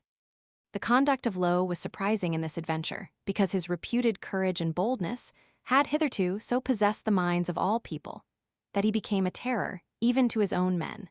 But his behavior throughout this whole action showed him to be a base, cowardly villain, for had Low's sloop fought half so briskly as Harris's had done, as they were under a solemn oath to do, the man of war, in my opinion, could never have hurted them. The Greyhound carried in their prize to Rhode Island, to the great joy of the whole province, though it had been more complete if the great Low himself had gracked the triumph. The prisoners were strongly secured in a gaol, till a court of vice-admiralty could be held for their trials, which begun on the 10th of July, at Newport, and continued 3 days. The court was made up of the following gentlemen: William Dummer, Esq., Lieutenant Governor of the Massachusetts, President; Nathaniel Payne, Esq., Addington Davenport, Esq., Thomas Fitch, Esq., Spencer Phipps, Esq., John Lechmere, Esq., Surveyor General John Valentine, Esq., Advocate General; Samuel Cranston, Governor of Rhode Island; John Menzies, Esq., Judge of the Admiralty; Richard Ward, Esq., Register; Mr. Jaleel Brinton, Provost Marshal. Robert Ochmuta, Esq., was assigned by the court counsel for the prisoners here under mentioned. Prisoners' names, ages, places of birth: Charles Harris, Captain, London; William Blads, Rhode Island; Daniel Hyde, Virginia; Thomas Powell, Jun. Connecticut; N.E. Stephen Munden, London; Thomas Huggett, London; William Red, Londonderry, Ireland; Peter Neves, Exeter in Devon; James Brinkley, Suffolk in England; Joseph Sound, City of Westminster; William Shutfield, Lancaster in England; Edward Eaton, Wrexham in Wales; John Brown, County of Durham; Edward Lawson, Isle of Man; Owen Rice, South Wales; John Tompkins, Gloucestershire; John Fitzgerald, Limerick in Ireland; Abraham Lacey, Devonshire; Thomas Linister, Lancashire; Francis Leighton, New York; John Waters, Courtmister, County of Devon; William Jones, London; Charles Church, St. Margaret's, Westham; Thomas Hazel, John Bright. These 25 were found guilty, and executed the 19th of July, 1723, near Newport in Rhode Island. John Brown, Liverpool; Patrick Cunningham. These 2 were found guilty, but respited for 1 year, and recommended to the king's favor. John Wilson, New London County; Henry Barnes, Barbados; Thomas Jones, Fleur in Wales; Joseph Switzer, Boston in New England; Thomas Mumper, Indian; Mather's Vineyard, N.E., John Hincher, Dr. 22 near Edinburgh, Scott; John Fletcher, Thomas Child. These 8 were found not guilty.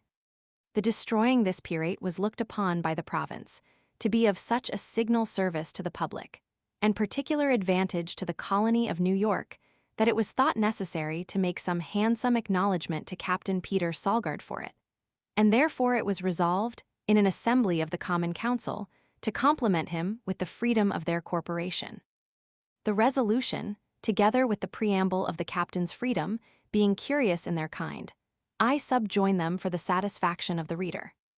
Resolution of the Mayor and Common Council of the City of New York at a Common Council held at the City Hall of the said city on Thursday the 25th of July, Anno Dom.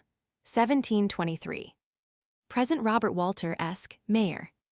City of New York, SS. T. His court having taken into their consideration the great service lately done to this province in particular, as well as to all other His Majesty's good subjects in general, by Captain Peter Salgard, commander of His Majesty's ship the Greyhound, the station ship of the province, who lately in a cruise upon this coast, in due execution and discharge of his duty, upon intelligence given him, sought for, pursued and engaged 2 pirate sloops, commanded by one Low, a notorious and inhumane pirate, one of which sloops he took, after a resolute resistance, and very much shattered the other, who by the favor of the night escaped.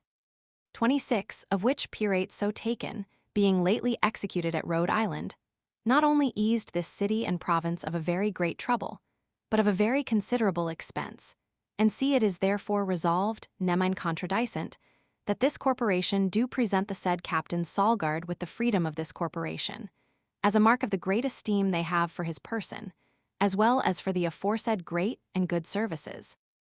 And that the seal of the said freedom be enclosed in a gold box, that Mr. Recorder and Mr. Bickley do draw the draft of the said freedom, signifying therein the grateful sense of this corporation, for so signal a service to the public and benefit and advantage of mankind. That Alderman Kipp and Alderman Kruger do prepare the said box, that the arms of the corporation be engraved on one side thereof, and a representation of the engagement on the other, with this motto, viz., that the town clerk cause the same freedom to be handsomely engrossed on parchment, and that the whole corporation do wait upon him to present the same. By order of the Common Council, William Sharpes, Clerk. The preamble of Captain Peter Salgard's copy of his freedom. Robert Walter Esq., Mayor and the Aldermen of the City of New York. City of New York, SS. To all whom these persons shall come, send greeting. Whereas Captain Peter Salgard, commander of His Majesty's ship the Greyhound, the present station ship of this province, in his cruise, having intelligence of 2 pirate sloops of considerable force in consortship, under the command of one Low, a notorious pirate that had for upward of 2 years committed many depredations, murders, and barbarities upon many of His Majesty's subjects and allies, lately come upon this coast, hath with great diligence and utmost application pursued, overtaken, and after a stubborn resistance, vanquished and overcome both of them, taking one, and driving the other from our coast. Which action, as it is glorious in itself, so it is glorious in the public benefits and advantages that flow from it, to wit, the safety and freedom of our own trade and commerce, and of all the neighboring provinces on this continent. Such signal service done against the enemies of mankind merits the applause of all good men, but more immediately from those of this province, who are appointed his particular care and charge. We therefore, the Mayor, Aldermen, and Commonalty of the City of New York, assembled in Common Council, to express our grateful sense and acknowledgement to the said Captain Peter Salgard, for so noble and faithful a discharge of his duty, and as a particular mark of the great esteem and just regard we bear to his kind acceptance of the freedom of the corporation of this City of New York, and that he will please to become a fellow citizen with us. These are therefore to certify and declare that the said Captain Peter Salgard is hereby admitted, received, and allowed a freeman and citizen of the said City of New York, to have, hold, enjoy, and partake of all and singular advantages, benefits, liberties, privileges, franchises, freedoms, and immunities whatsoever, granted or belonging to the same city.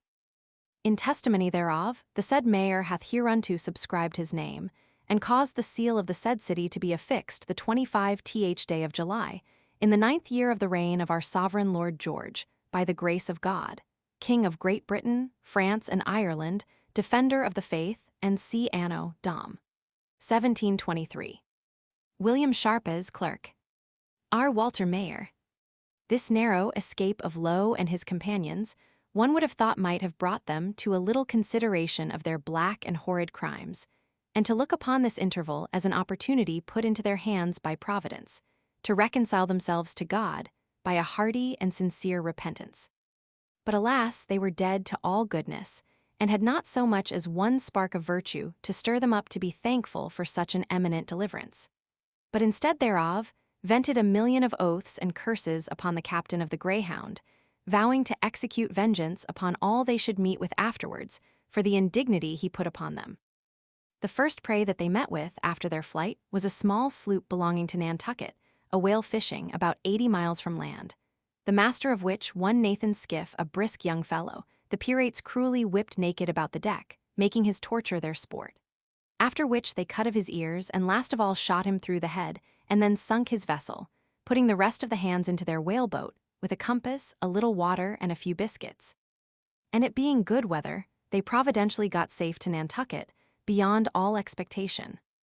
There was another whaleboat belonging to this sloop last mentioned, which happened to be at some distance from her, and perceiving what was doing, rowed with all speed to another sloop not far off, to acquaint her with the misfortune, that the men might take care of themselves. And she happily got away in time. Some days after, Low took a fishing boat off of Block Island, but did not perpetrate so much cruelty to her, contenting himself with only cutting off the master's head. But after taking 2 whaleboats near Rhode Island, he caused one of the master's bodies to be ripped up, and his entrails to be taken out, and cut off the ears of the other, and made him eat them himself with pepper and salt, which hard injunction he complied with without making a word. Several other persons he would have murdered, but humanity prevailing in the tender hearts of his companions, they refused to put his savage orders in execution. From the coast of New England, Low sailed directly for Newfoundland, and near Cape Breton took 2 or 3 and 20 French vessels, and one of them of 22 guns he manned with pirates, making a sort of a man of war of her, with which he scoured the harbors and banks of Newfoundland, and took 16 or 18 other ships and vessels, all which they plundered, and some destroyed. Thus these inhumane wretches went on, who could not be contented to satisfy their avarice only, and travel in the common road of wickedness, but, like their patron, the devil, must make mischief their sport, cruelty their delight, and damning of souls their constant employment. Of all the piratical crews that were ever heard of, none of the English name came up to this, in barbarity. Their mirth and their anger had much the same effect, for both were usually gratified with the cries and groans of their prisoners, so that they almost as often murdered a man from the excess of good humor as out of passion and resentment, and the unfortunate could never be assured of safety from them, for danger lurked in their very smiles. An instance of this had like to have happened to one Captain Graves, master of a Virginia ship last taken, for as soon as he came aboard of the Pirate, Low takes a bowl of punch in his hand, and drinks to him, saying, "Captain Graves, here's half this to you."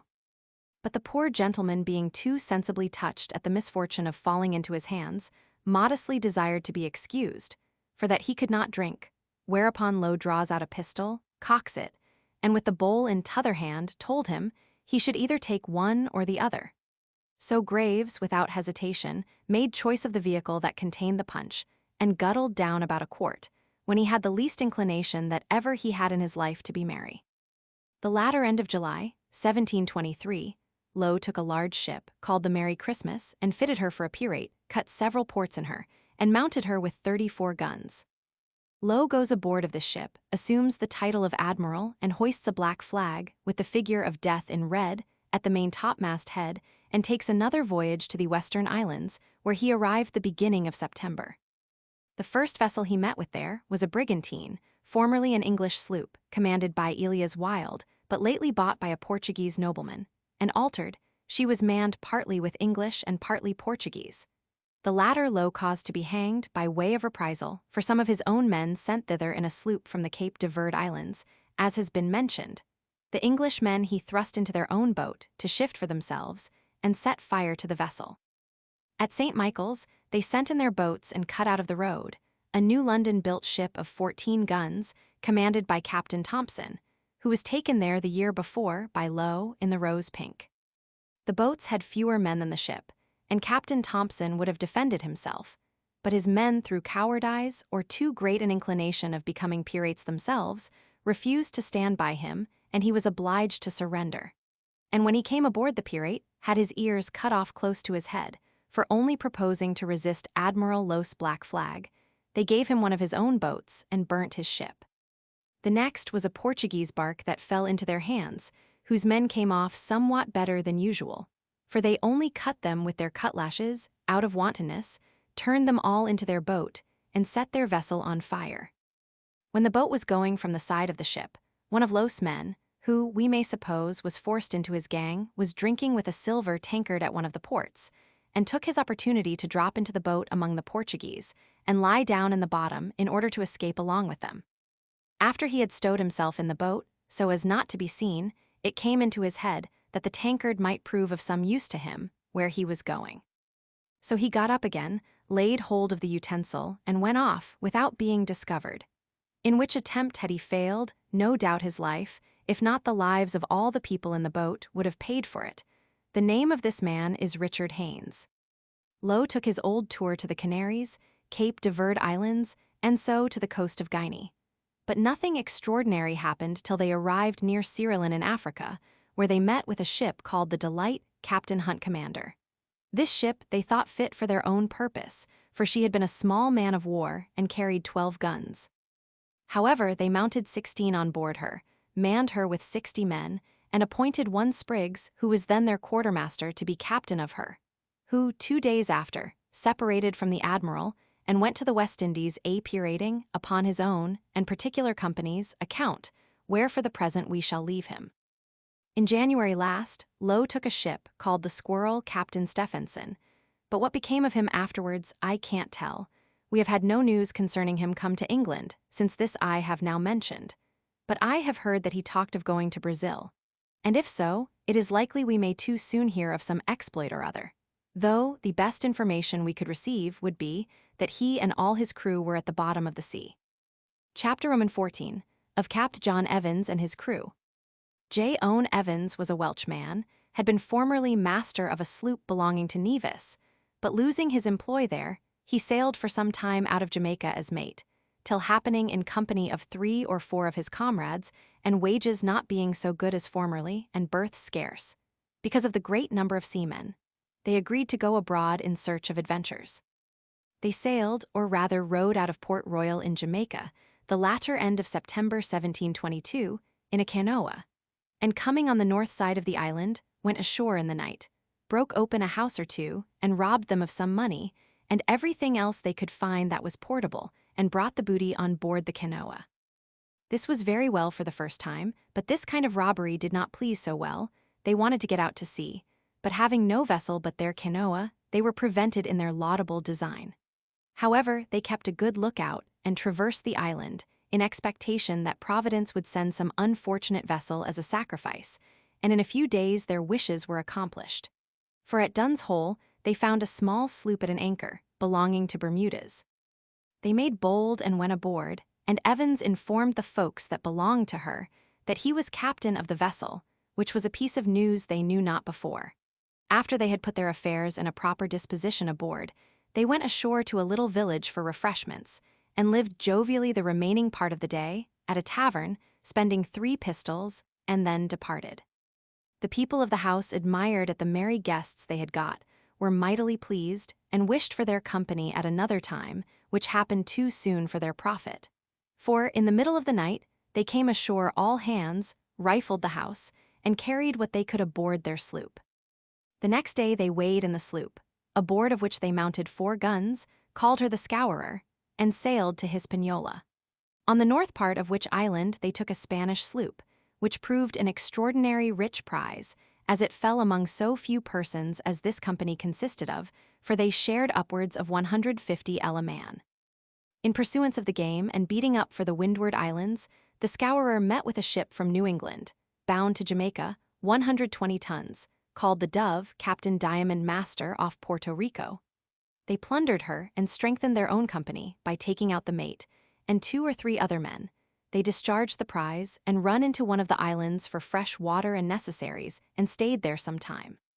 The next prize they made was the Lucretia and Catherine, Captain Mills, of 200-ton burthen. They came up with her near the island Deceita, January 11th. Upon seizing of this ship, the pirates began to take upon themselves the distribution of justice, examining the men concerning their master's usage of them, according to the custom of other pirates. But the captain, overhearing the matter, put an end to the judicial proceedings and fell to rummaging the ship, saying to them, "What have we to do to turn reformers? 'Tis money we want." And speaking to the prisoners, he asked them, "Does your captain give you victuals enough?" And they answering in the affirmative, "Why then," said he ought to give you work enough." After the taking of this prize, they went to the little island of Aves with a design to clean, and carried the Lucretia along with them, in order to heave down the scourer by her. But meeting there with a sloop, the pirate gave chase till the evening, when she was within gunshot of her. But fearing to lose company with the Lucretia, who was a heavy sailor, they left off and saw her no more. This chase brought them to leeward of their port, so that they were obliged to look out for another place of retreat, and the island of Ruby not being far distant, they steered for that and anchored there accordingly. But the next day a Dutch sloop coming, as it were, into their mouths, they could not forbear dealing, and so making her their prize, they plundered her of what came, when shared, to 50 pounds a man. They found this sloop more for their purpose than the Lucretia, to clean their own sloop by, as being much lower in the wast, and therefore capable of heaving her bottom farther out of the water. So she was discharged, and the Dutch man kept in her room. But not thinking it convenient to lay up here, for fear a discovery should be made, they turned their thoughts another way and steered to the coast of Jamaica, where they took a sugar drover, and then run to the Grand Caymans, about 30 leagues to leeward of Jamaica, with intention to clean there. But an unhappy accident put an end to their piracies, which hitherto had proved very successful to them. The boatswain of the pirate being a noisy, surly fellow, the captain had at several times words with him, relating to his behavior, who, thinking himself ill-treated, not only returned ill language, but also challenged the captain to fight him on the next shore they came to with pistols and sword, as is the custom among these outlaws. When the sloop arrived, as above mentioned, the captain proposed the duel. But the cowardly boatswain refused to fight or go ashore, though it was his own challenge. When Captain Evans saw there was nothing to be done with him, he took his cane and gave him a hearty drubbing. But the boatswain, not being able to bear such an indignity, drew out a pistol and shot Evans through the head, so that he fell down dead. And the boatswain immediately jumped overboard and swam towards the shore. But the boat was quickly manned and sent after him, which took him up and brought him aboard. The death of the captain in that manner provoked all the crew, and they resolved the criminal should die by the most exquisite tortures. But while they were considering of the punishment, the gunner, transported with passion, discharged a pistol and shot him through the body. But not killing him outright, the delinquent, in very moving words, desired a week for repentance only. But another, stepping up to him, told him that he should repent and be damned to him, and without more ado shot him dead. I should have observed that when the Lucretia and XIII was suffered to go away, the pirates detained their mate, who was now the only man aboard, who understood navigation, and him they desired to take upon him the command of the sloop, in the room of Captain Evans deceased. But he desired to be excused that honor, and at length positively refused it, so they agreed to break up the company and leave the mate in possession of the vessel.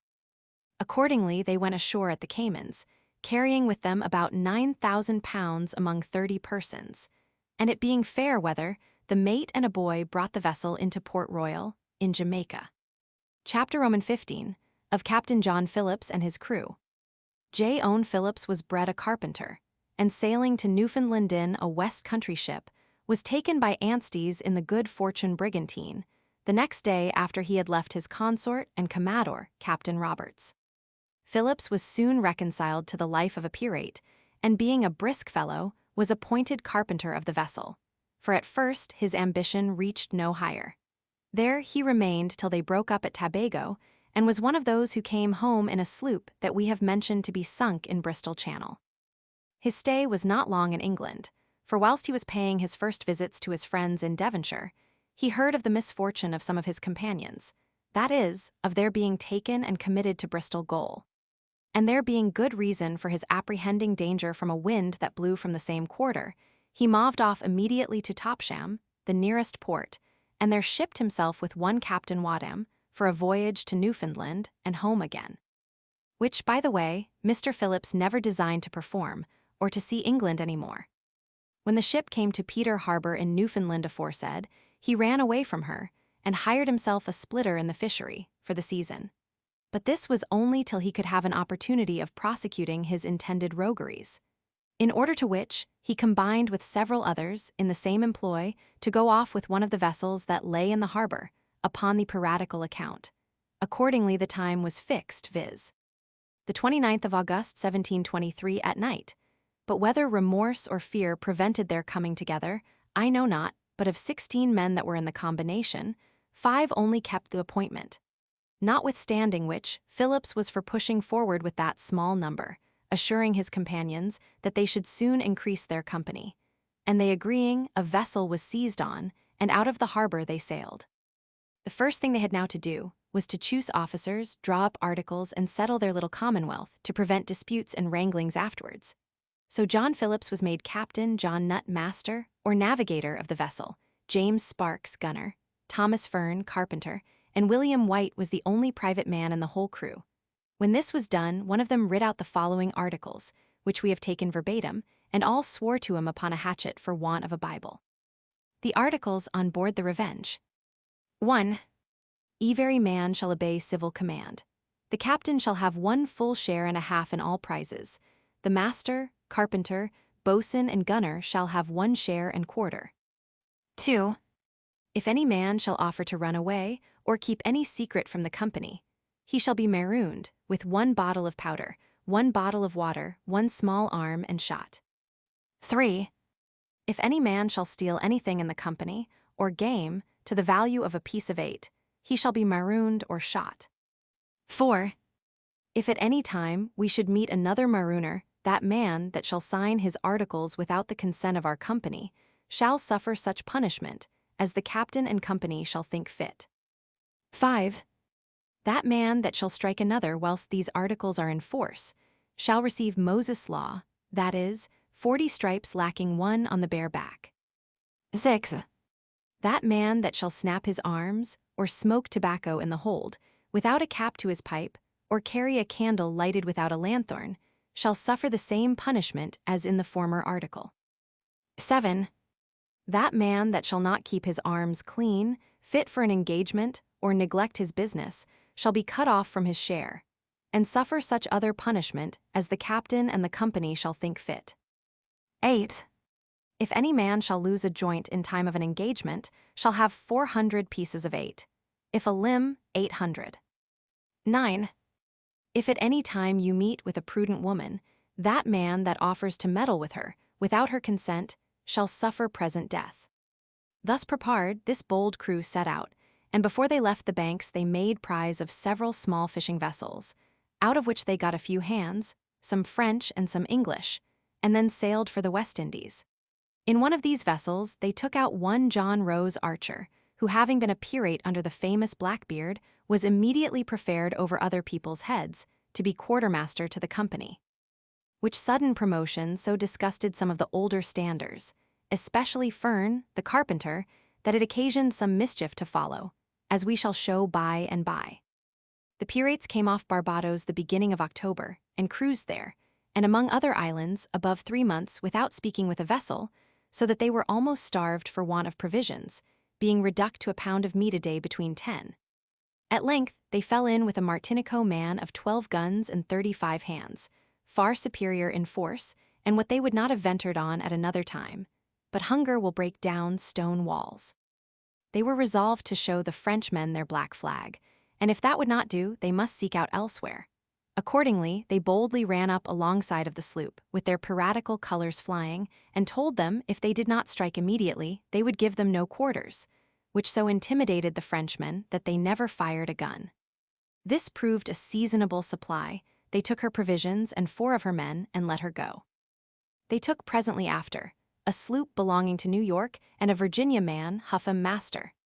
Having now occasion to clean their vessel, Phillips proposed Tobago, where the company he formerly belonged to under Anstis and Fenn broke up. To induce them to it, he told them when he left the island, there was left behind 6 or 8 of their company that were not willing to go to England, with 3 Negroes.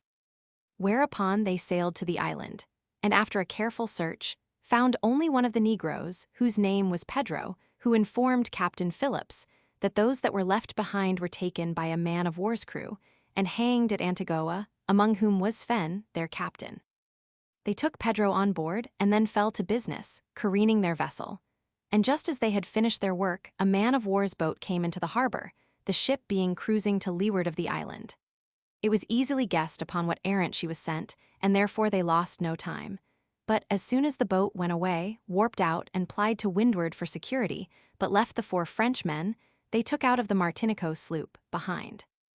In a few days they took a snow with a few hands, and Fern, the carpenter, one William Phillips, Wood, and Taylor, went aboard to take possession of her. Fern, not forgetting the affront of having Archer preferred before him, resolved to go off with the prize and brought the rest into the same measures. However, Phillips, the captain, keeping a good lookout, perceived their design and gave them chase, who coming up with the vessel, a skirmish ensued, wherein Wood was killed and Taylor wounded in his leg, upon which the other 2 surrendered. There was no surgeon aboard, and therefore it was advised, upon a learned consultation, that Phillips' leg should be cut off. But who should perform the operation was the dispute. At length the carpenter was appointed as the most proper man. Upon which, he fetched up the biggest saw, and taking the limb under his arm, fell to work, and separated it from the body of the patient in as little time as he could have cut a deal board in 2. After that he heated his axe red hot in the fire, and cauterized the wound, but not with so much art as he performed the other part. For he so burnt his flesh distant from the place of amputation, that it had like to have mortified. However, nature performed a cure at last without any other assistance. From Tobago they stood away to the northward and took a Portuguese bound for Brazil, and 2 or 3 sloops from Jamaica, in one of which, Fern the carpenter, endeavoring to go off, was killed by Phillips the captain, pursuant to their articles. Another had the same fate some days after for the like attempt. These severities made it dangerous for any to consult or project an escape, the terror of which made several sign their articles and set down quietly, waiting impatiently for redemption, which as yet they saw no great likelihood of, and should they have been taken before such circumstances appeared in their actions or characters, as afterwards happened, to denote their innocence, they might have lost their lives upon a trial at a court of admiralty.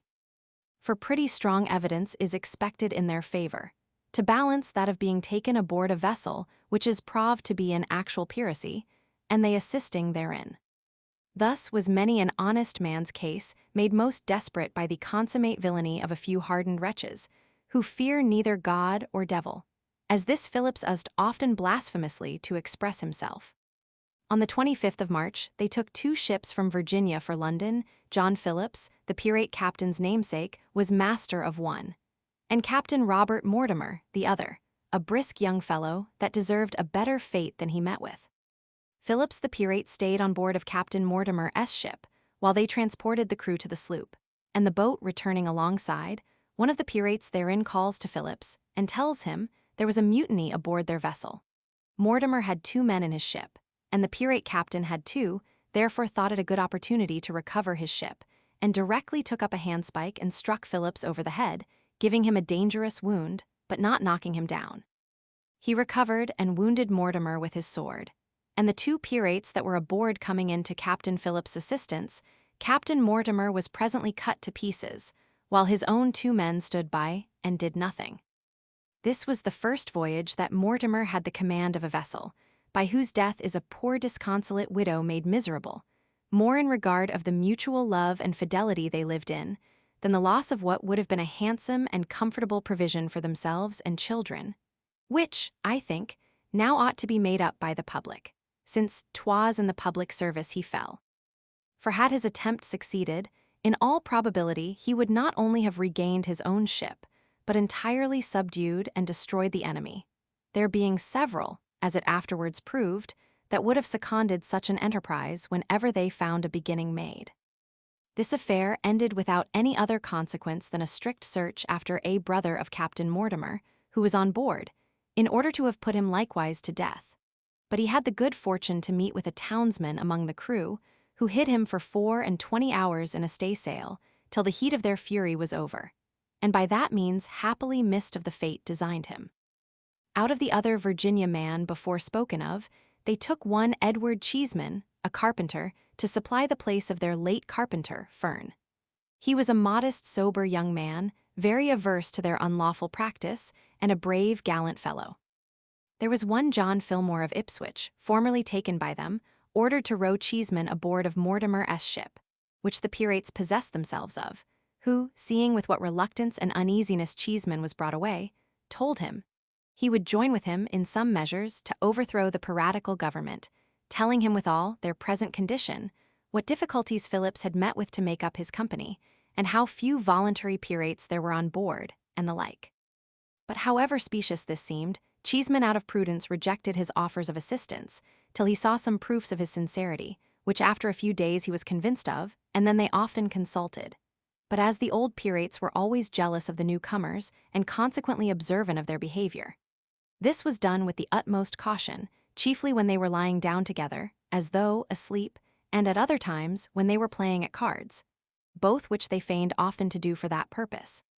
The pirates went on all the while, plundering and robbing several ships and vessels, bending their course towards Newfoundland, where they designed to raise more men, and do all the mischief they could on the banks and in the harbors.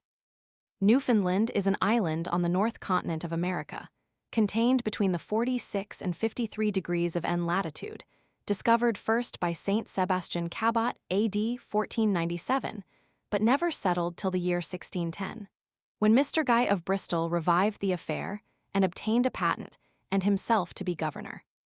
The island is deserted by the natives and neglected by us, being desolate and woody, and the coast and harbor only held for the conveniency of the cod fishery, for which alone they were settled. The bays and harbors about it are very numerous and convenient, and being deeply indented, makes it easy for any intelligence quickly to pass from one harbor to another overland. Especially the principal, St. John S. and Placentia, when the appearance of an enemy makes them apprehend danger. They are able to cure and export about 100,000 quintals, 100 weight each of fish, annually, which returns to England in money, or the necessary commodities of Portugal, Spain, and Italy. As it therefore expends abundance of rum, molasses, and sugar, the product of our West India colonies, and employs a number of fishermen from home every season, by whose industry and labor only this fish is purchased, it may very well be reckoned an advantageous branch of trade.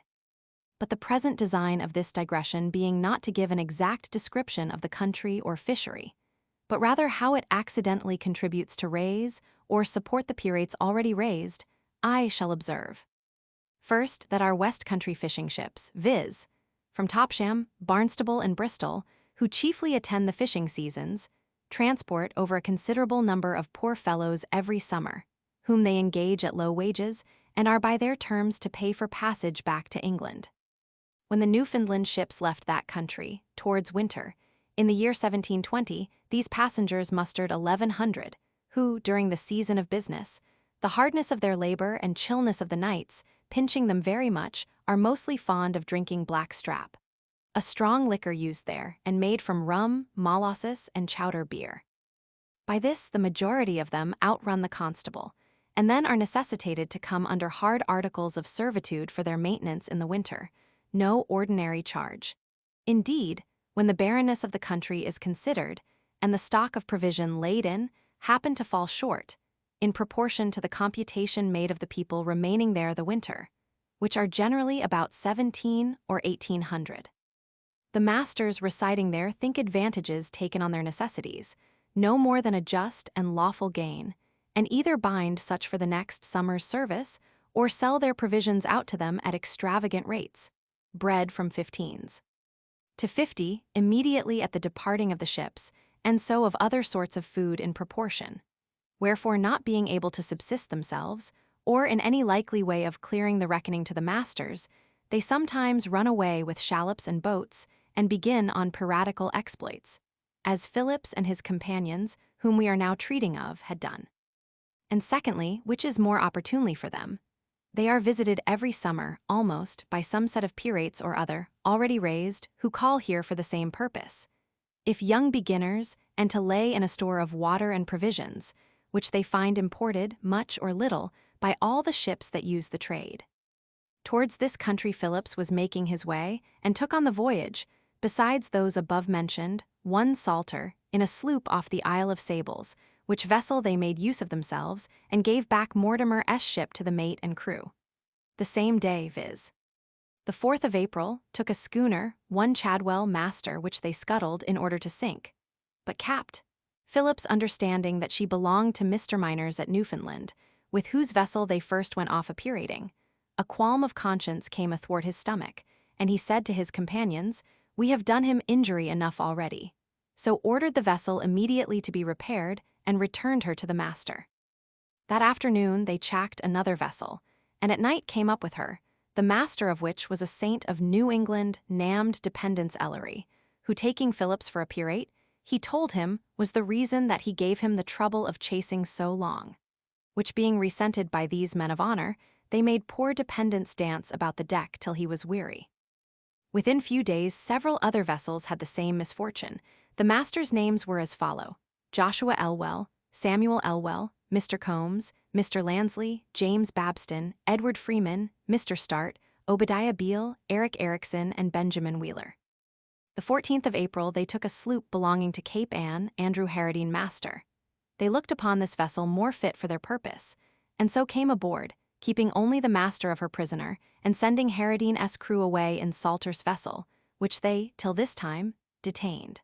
To this Harradine, Cheeseman the carpenter, broke his mind, and brought him into the Confederacy to destroy the crew, which was put in execution 4 days afterwards. Harradine and the rest were for doing the business in the night, as believing they might be more opportunely surprised.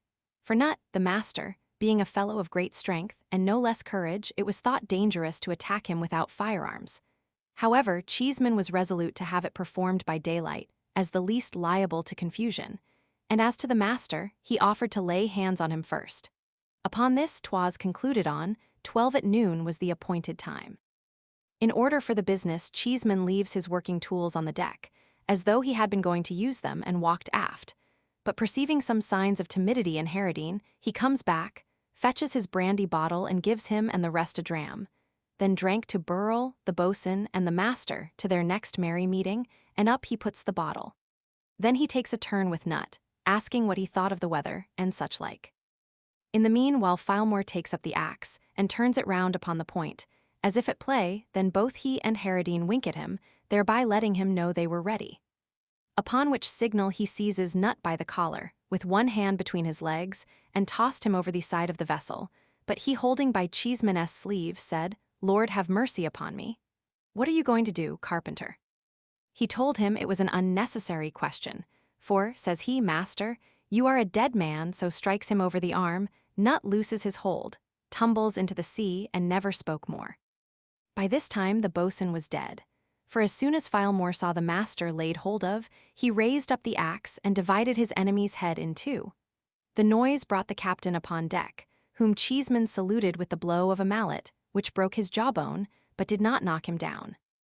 Harradine came in then with the carpenter's adze, but Sparks, the gunner, interposing between him and Captain Phillips, Cheeseman trips up his heels, and flung him into the arms of Charles XIII, one of his consorts, who that instant discharged him into the sea. And at the same time Harradine compassed his business with the captain aforesaid.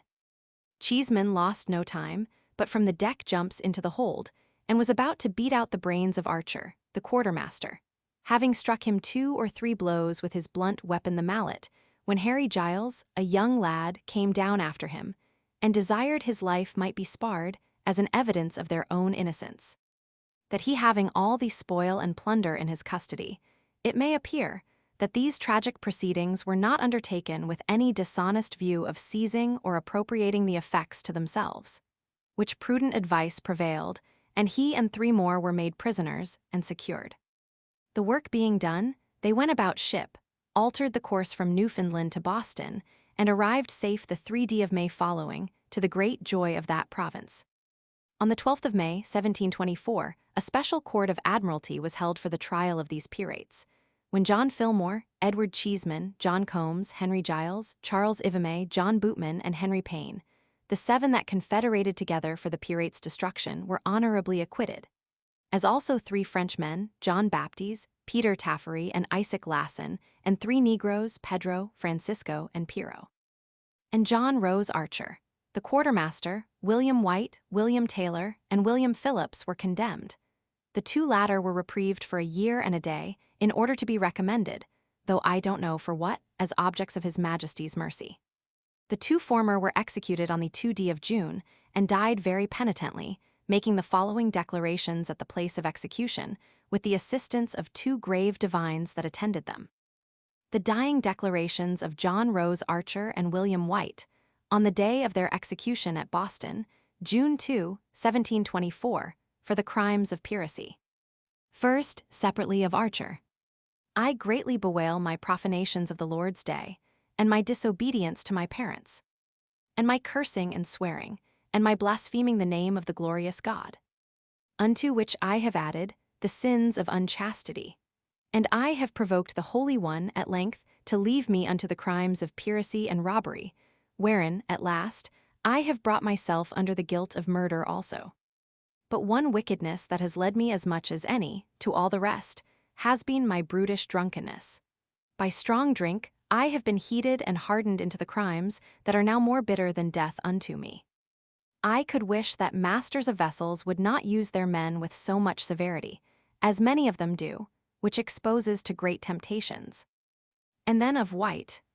I am now, with sorrow, reaping the fruits of my disobedience to my parents, who used their endeavors to have me instructed in my Bible and my catechism, and the fruits of my neglecting the public worship of God, and profaning the holy Sabbath, and of my blaspheming the name of God, my Maker. But my drunkenness has had a great hand in bringing my ruin upon me. I was drunk when I was enticed aboard the pirate. And now, for all the vile things I did aboard, I own the justice of God and man, in what is done unto me. Of both together. We hope we truly hate the sins, whereof we have the burthen lying so heavy upon our consciences. We warn all people, and particularly young people, against such sins as these. We wish all may take warning by us. We beg for pardon, for the sake of Christ, our Savior, and our hope is in Him alone. Oh, that in His blood our scarlet and crimson guilt may be all washed away. We are sensible of an hard heart in us, full of wickedness, and we look upon God for His renewing grace upon us. We bless God for the space of repentance which He has given us, and that He has not cut us off in the midst and height of our wickedness. We are not without hope, that God has been savingly at work upon our souls. We are made sensible of our absolute need of the righteousness of Christ, that we may stand justified before God in that. We renounce all dependence on our own.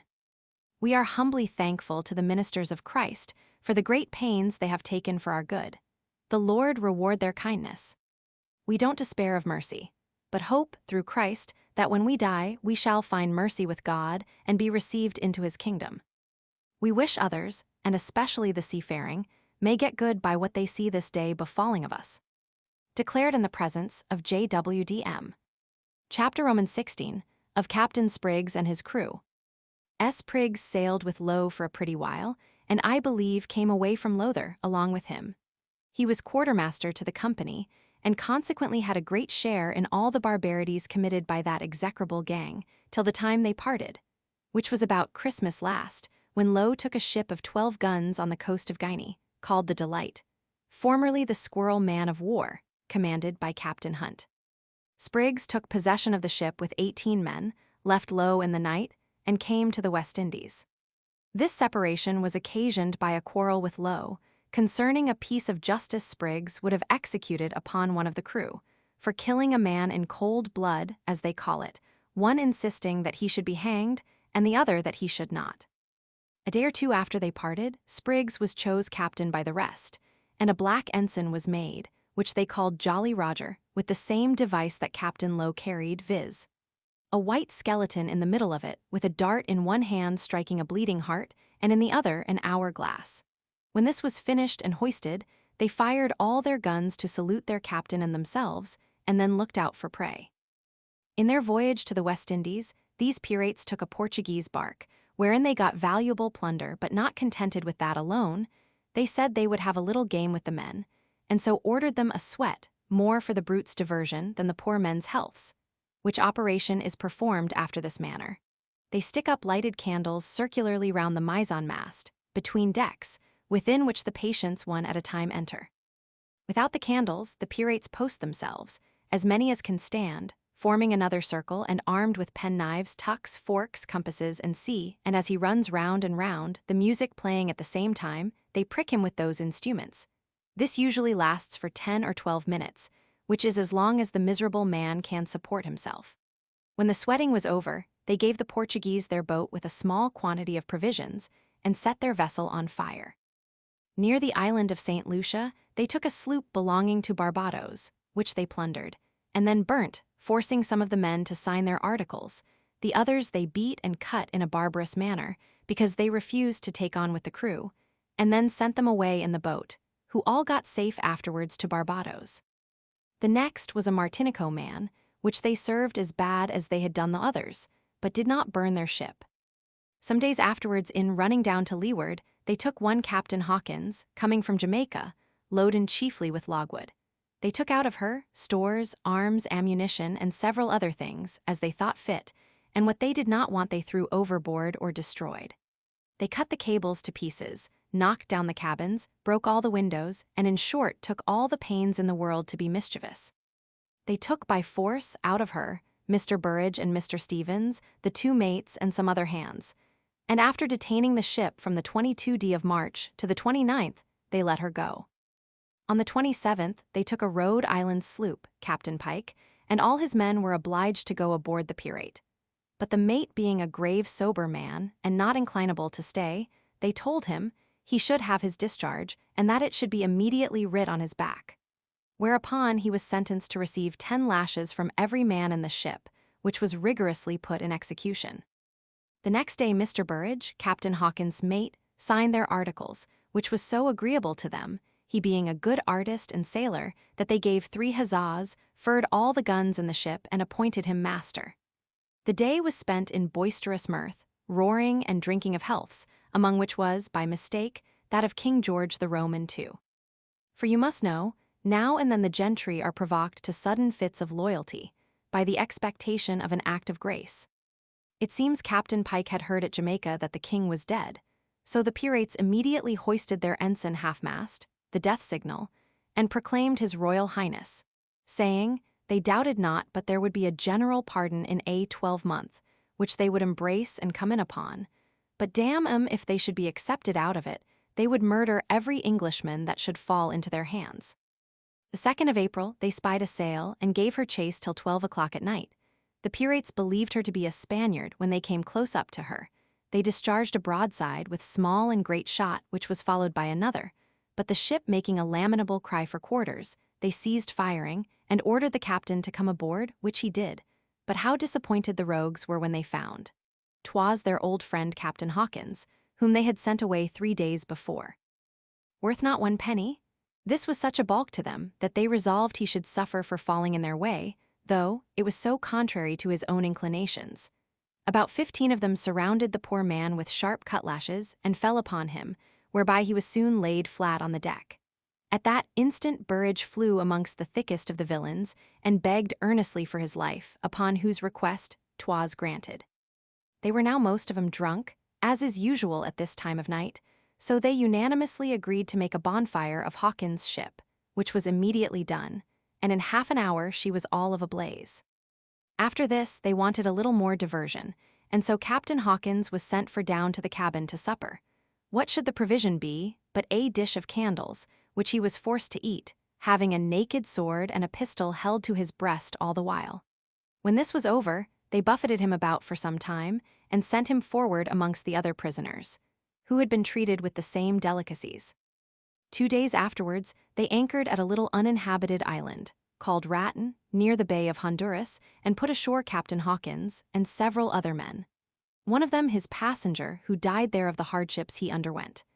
They gave them powder and ball, and a musket, with which they were to shift as they could, sailing away the next day for other adventures. Captain Hawkins and his unfortunate companions stayed 19 days upon this island, supplying themselves with both fish and fowl. Such as they were, at which time came 2 men in a canoe that had been left upon another maroon island near Benaca, who carried the company at several times thither, it being more convenient in having a good well of fresh water and plenty of fish, and see 12 days afterwards they spied a sloop off at sea, which, upon their making a great smoke, stood in and took them off. She was the Mariam, Captain Jones, lately escaped out of the Bay of Honduras, from being taken by the Spaniards. At an island to the westward, the pirates cleaned their ship, and sailed towards the island of St. Christopher's to wait for one Captain Moore, who commanded the Eagle sloop when she took Lowther upon the careen at Blanco. Spriggs resolved to put him to death whenever he took him for falling upon his friend and brother, but instead of Moore, he found a French man of war from Martinico upon the coast, which Spriggs, not thinking fit to contend with, run away with all the sail he could make. The French man crowded after him, and was very likely to speak with Mr. Spriggs, when unfortunately his maintopmast came by the board, which obliged him to give over the chase. Spriggs then stood to the northward, towards Bermudas or the Summer Isles, and took a schooner belonging to Boston. He took out all the men and sunk the vessel, and had the impudence to tell the master that he designed to increase his company on the banks of Newfoundland, and then would sail for the coast of New England in quest of Captain Salgard, who attacked and took their consort Charles Harris, Spriggs being then in Low sloop, who very fairly run for it. The pirate asked the master if he knew Captain Salgard, who answering no. He asked another the same question, and then a third, who said he knew him very well, upon which Spriggs ordered him to be sweated, which was done in the manner before described. Instead of going to Newfoundland as the pirates threatened, they came back to the islands, and to windward of St. Christopher's on the 4th of June last, took a sloop Nicholas Trot master, belonging to St. Eustatia, and wanting a little diversion, they hoisted the men as high as the main and foretops, and let them run down amain enough to break all the bones in their skins. And after they had pretty well crippled them by this cruel usage, and whipped them about the deck, they gave Trot his sloop, and let him go, keeping back only 2 of his men, besides the plunder of the vessel. Within 2 or 3 days, they took a ship coming from Rhode Island to St. Christopher's, loaden with provisions and some horses. The pirates mounted the horses and rid them about the deck backwards and forwards a full gallop, like madmen at Newmarket, cursing, swearing, and hallowing at such a rate that made the poor creatures wild. And at length, 2 or 3 of them throwing their riders, they fell upon the ship's crew and whipped, and cut, and beat them in a barbarous manner, telling them it was for bringing horses without boots and spurs, for want of which they were not able to ride them. This is the last account we have had of Captain Spriggs. I shall only add the 2 following relations, and conclude. A brigantine belonging to Bristol, one Mr. Rory Master, had been trading at Gambia in Africa, and falling as low as Cape Mount to finish the slaving of the vessel, he had, by a misfortune usual at that part of the coast, his mate, surgeon, and 2 more of his men, poniarded by the negroes. The remainder of his company, which was not above 5 or 6 in number, took this opportunity, and seized the vessel in the road, making the master prisoner. You will think it prodigious impudent that so small a number should undertake to proceed a pirating, especially when neither of them had sufficient skill in navigation. Yet this they did, leaving those people, their shipmates above mentioned, to the mercy of the barbarous natives, and sailed away down the coast, making them a black flag, which they merrily said would be as good as 50 men more, i.e. would carry as much terror. And that they did not doubt of soon increasing their crew to put them in an enterprising capacity. But their vain projection was soon happily frustrated, and after this manner. The master whose life they had preserved, perhaps only for supplying their own unskillfulness in navigation, advised them that since contrary to their expectations, they had met with no ship between Cape Mount and the Bight of Calabar to proceed to the island of St. Thomas, where they might recruit with provisions and water, and sell off the slaves, about 70 of them, which they perceived would be a useless lumber and incommodious to their design. They arrived there in August 1721, and one evening, while part of them were on shore, applying for this purpose to the governor, and the other part carelessly from the deck, Mr. Rory stepped into the boat belonging to the vessel, and pushed off very suddenly. They heard the noise it made, and soon were upon deck again, but having no other boat to pursue, nor a musket ready to fire, he got safe on shore, and ran to the governor with his complaint, who immediately imprisoned those already there, and sent a launch off to take the rest out of the ship. The Swallow arrived at St. Thomas the beginning of October following, where, on Mr. Rory's remonstrance, application was made to the Portuguese governor of that island for a surrendery of these 5 English prisoners then in the castle. But he not only peremptorily excused himself from it, as a matter out of his power, without particular direction from the court of Portugal, but withal insinuated that they had only taken refuge there from the hardships and severity they had met with from their master. The manner of denial and the avaricious temper of the gentleman, which I had occasion to be acquainted with, makes it very suspicious that he proposed considerable gains to himself. For if Mr. Rory had not made such an escape to him, the slaves had been his for little or nothing, as a bribe to silence his suspicions, which any man, less acute than he, must have had from the awkward and unskilful carriage of such merchants. But enough of this. Perhaps he is not the only governor abroad that finds an interest in countenancing these fellows. An account of the piracies and murders committed by Philip Roch, N.C. P. Philip Roch was born in Ireland, and from his youth had been bred up to the sea. He was a brisk, genteel fellow, of 30 years of age at the time of his death, one whose black and savage nature did no ways answer the comeliness of his person, his life being almost one continued scene of villainy, before he was discovered to have committed the horrid murders we are now speaking of. This inhumane monster had been concerned with others, in insuring ships to a great value, and then destroying them, by which means and other rogueries he had got a little money, and being mate of a ship, was diligent enough in trading for himself between Ireland and France, so that he was in a way of getting himself a comfortable livelihood.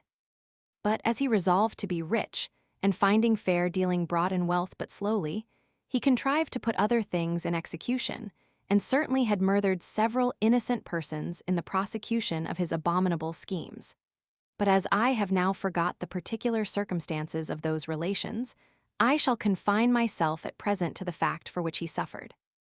Roch getting acquainted with one Neil, a fisherman at Cork, whom he found ready for any villainous attempt, he imparted his design to him, who being pleased with the project, brings one Pierce Cullen and his brother into the confederacy, together with one Wise, who at first was very unwilling to come into their measures, and indeed had the least hand in the perpetration of what follows.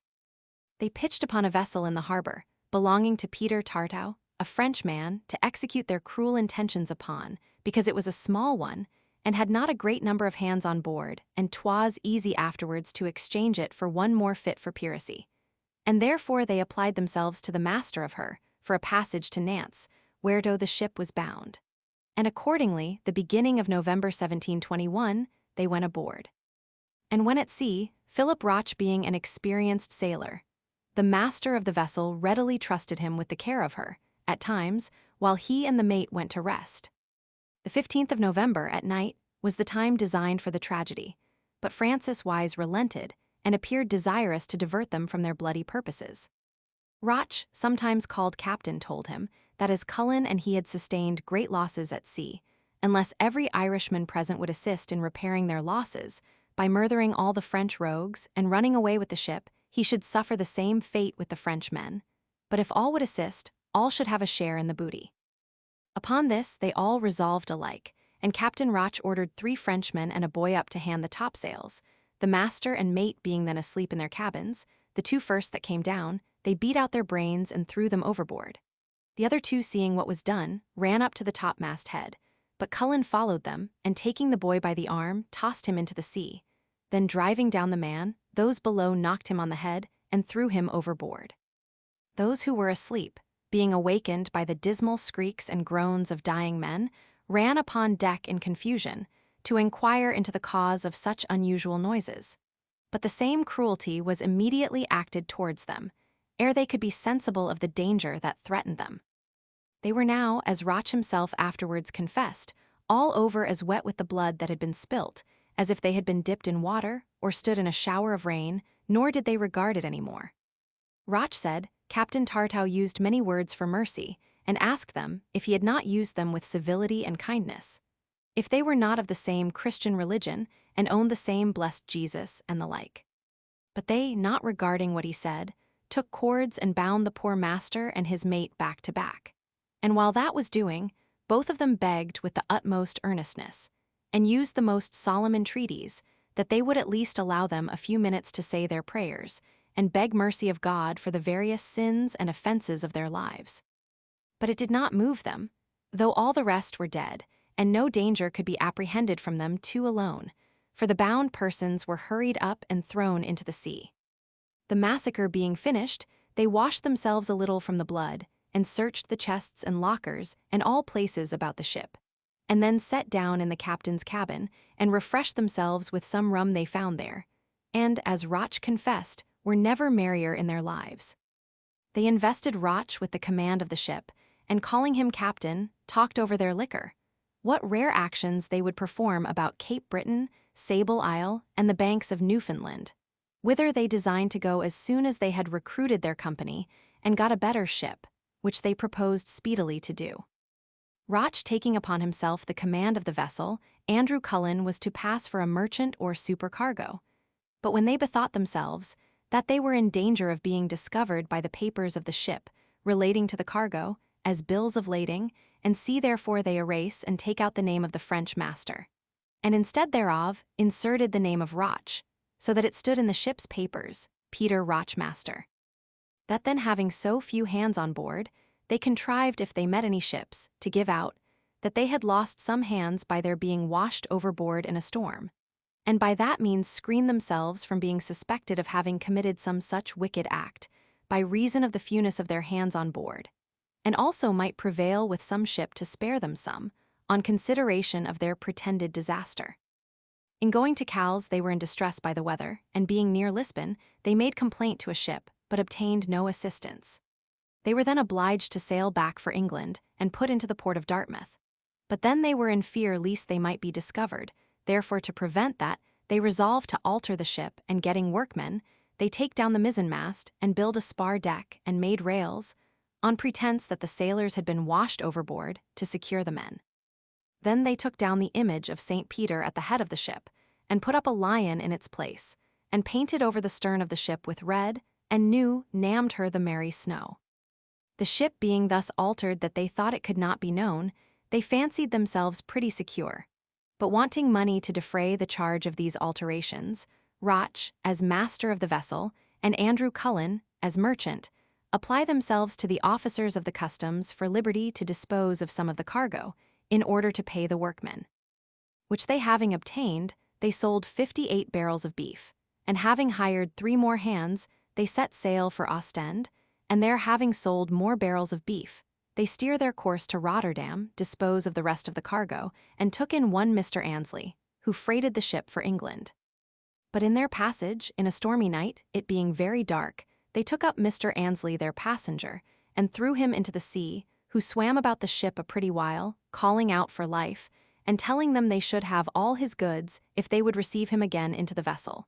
But in vain were his cries.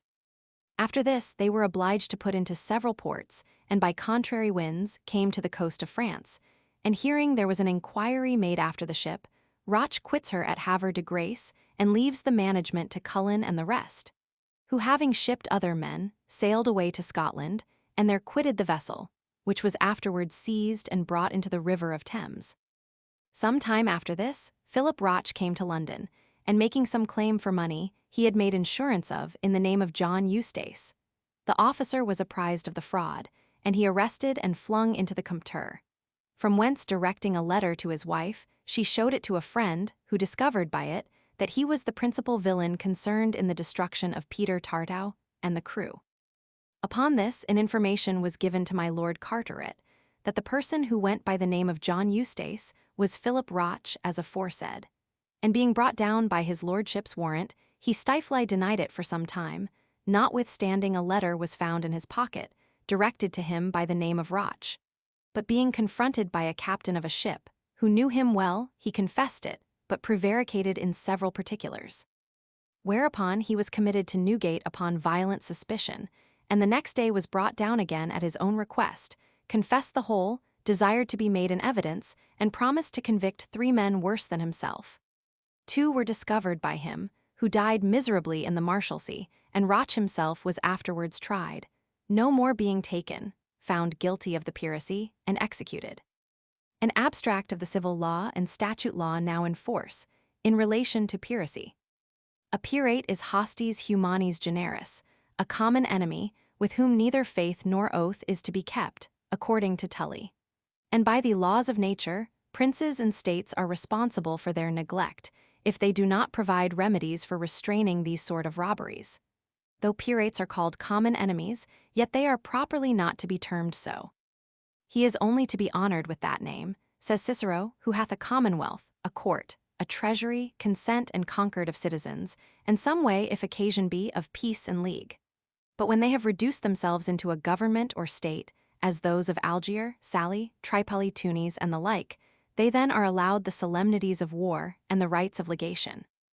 If letters of marque be granted to a merchant, and he furnishes out a ship, with a captain and mariners, and they, instead of taking the goods or ships of that nation against whom their commission is awarded, take the ship and goods of a friend, this is piracy.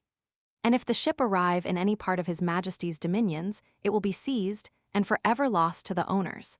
But they are no way liable to make satisfaction. If a ship is assaulted and taken by the pirates, for redemption of which the master becomes a slave to the captors, by the law marine, the ship and lading are tacitly obliged for his redemption, by a general contribution. But if it happen through his own folly, then no contribution is to be made. If subjects in enmity with the Crown of England are aboard an English pirate, in company with English, and a robbery is committed, and they are taken, it is felony in the English, but not in the stranger. For it was no piracy in them, but the depredation of an enemy, and they will be tried by a martial law. If piracy is committed by subjects in enmity with England, upon the British seas, it is properly only punishable by the Crown of England, who have istud regimen and dominum exclusive of all other power. If piracy be committed on the ocean, and the pirates in the attempt be overcome, the captors may, without any solemnity of condemnation, hang them up at the mainyard. If they are brought to the next port, and the judge rejects the trial, or the captors cannot wait for the judge without peril or loss, justice may be done upon them by the captors. If merchandise be delivered to a master to carry to one port, and he carries it to another, and sells and disposes of it, this is not felony. But if, after unlading it at the first port, he retakes it, it is piracy. If a pirate attack a ship, and the master for redemption gives his oath to pay a sum of money, though there be nothing taken, yet it is piracy by the law marine. If a ship is riding at anchor, and the mariners all ashore, and a pirate attack her and rob her, this is piracy. If a man commit piracy upon the subjects of any prince or republic, though in amity with us, and brings the goods into England, and sells them in a market overt, the same shall bind, and the owners are forever excluded.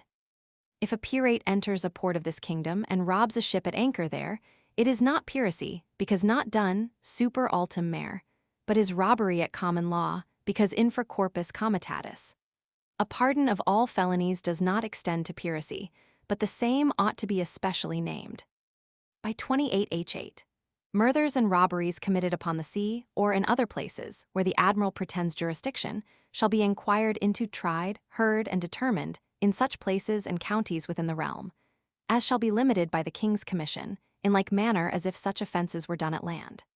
And such commissions, being under the Great Seal, shall be directed to the Lord Admiral, his lieutenant or deputy, and to 3 or 4 such others as the Lord Chancellor shall name.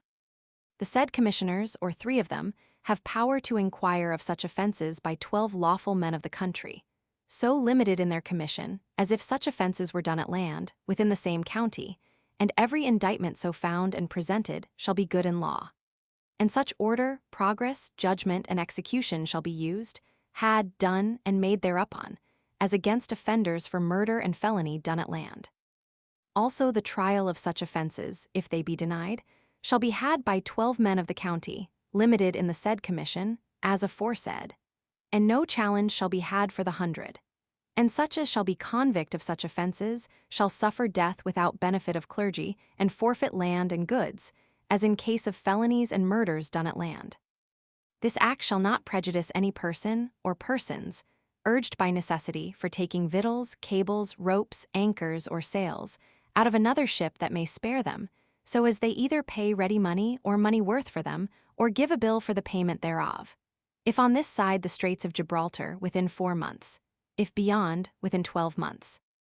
When any such commission shall be sent to any place within the jurisdiction of the Cinque Ports, it shall be directed to the warden of the said ports, or his deputy with 3 or 4 other persons, as the Lord Chancellor shall name. And the inquisition or trial of such offences there shall be made and had by the inhabitants of the said ports and members of the same. By 11 and 12 W3. C7. If any natural-born subjects or denizens of England commit piracy or any act of hostility against His Majesty's subjects at sea, under colour of a commission or authority from any foreign prince or state or person whatsoever, such offenders shall be adjudged pirates. If any commander or master of a ship, or seaman or mariner, give up his ship and see to pirates, or combine to yield up or run away with any ship, or lay violent hand on his commander, or endeavour to make a revolt in the ship, he shall be adjudged a pirate. All persons who after the 29th of September 1720 shall set forth any pirate, or be aiding and assisting to any such pirate, committing piracy on land or sea, or shall conceal such pirates, or receive any vessel or goods piratically taken, shall be adjudged accessory to such piracy, and suffer as principals. By 4 GC 11. Sect.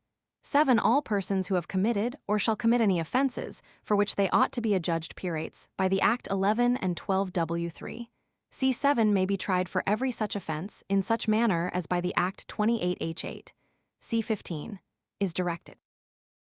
For the trial of pirates, and shall not have the benefit of clergy. Sect. 8. This Act shall not extend to persons convicted or attainted in Scotland. Sect. 9. This Act shall extend to His Majesty's dominions in America, and be taken as a public act. Venice.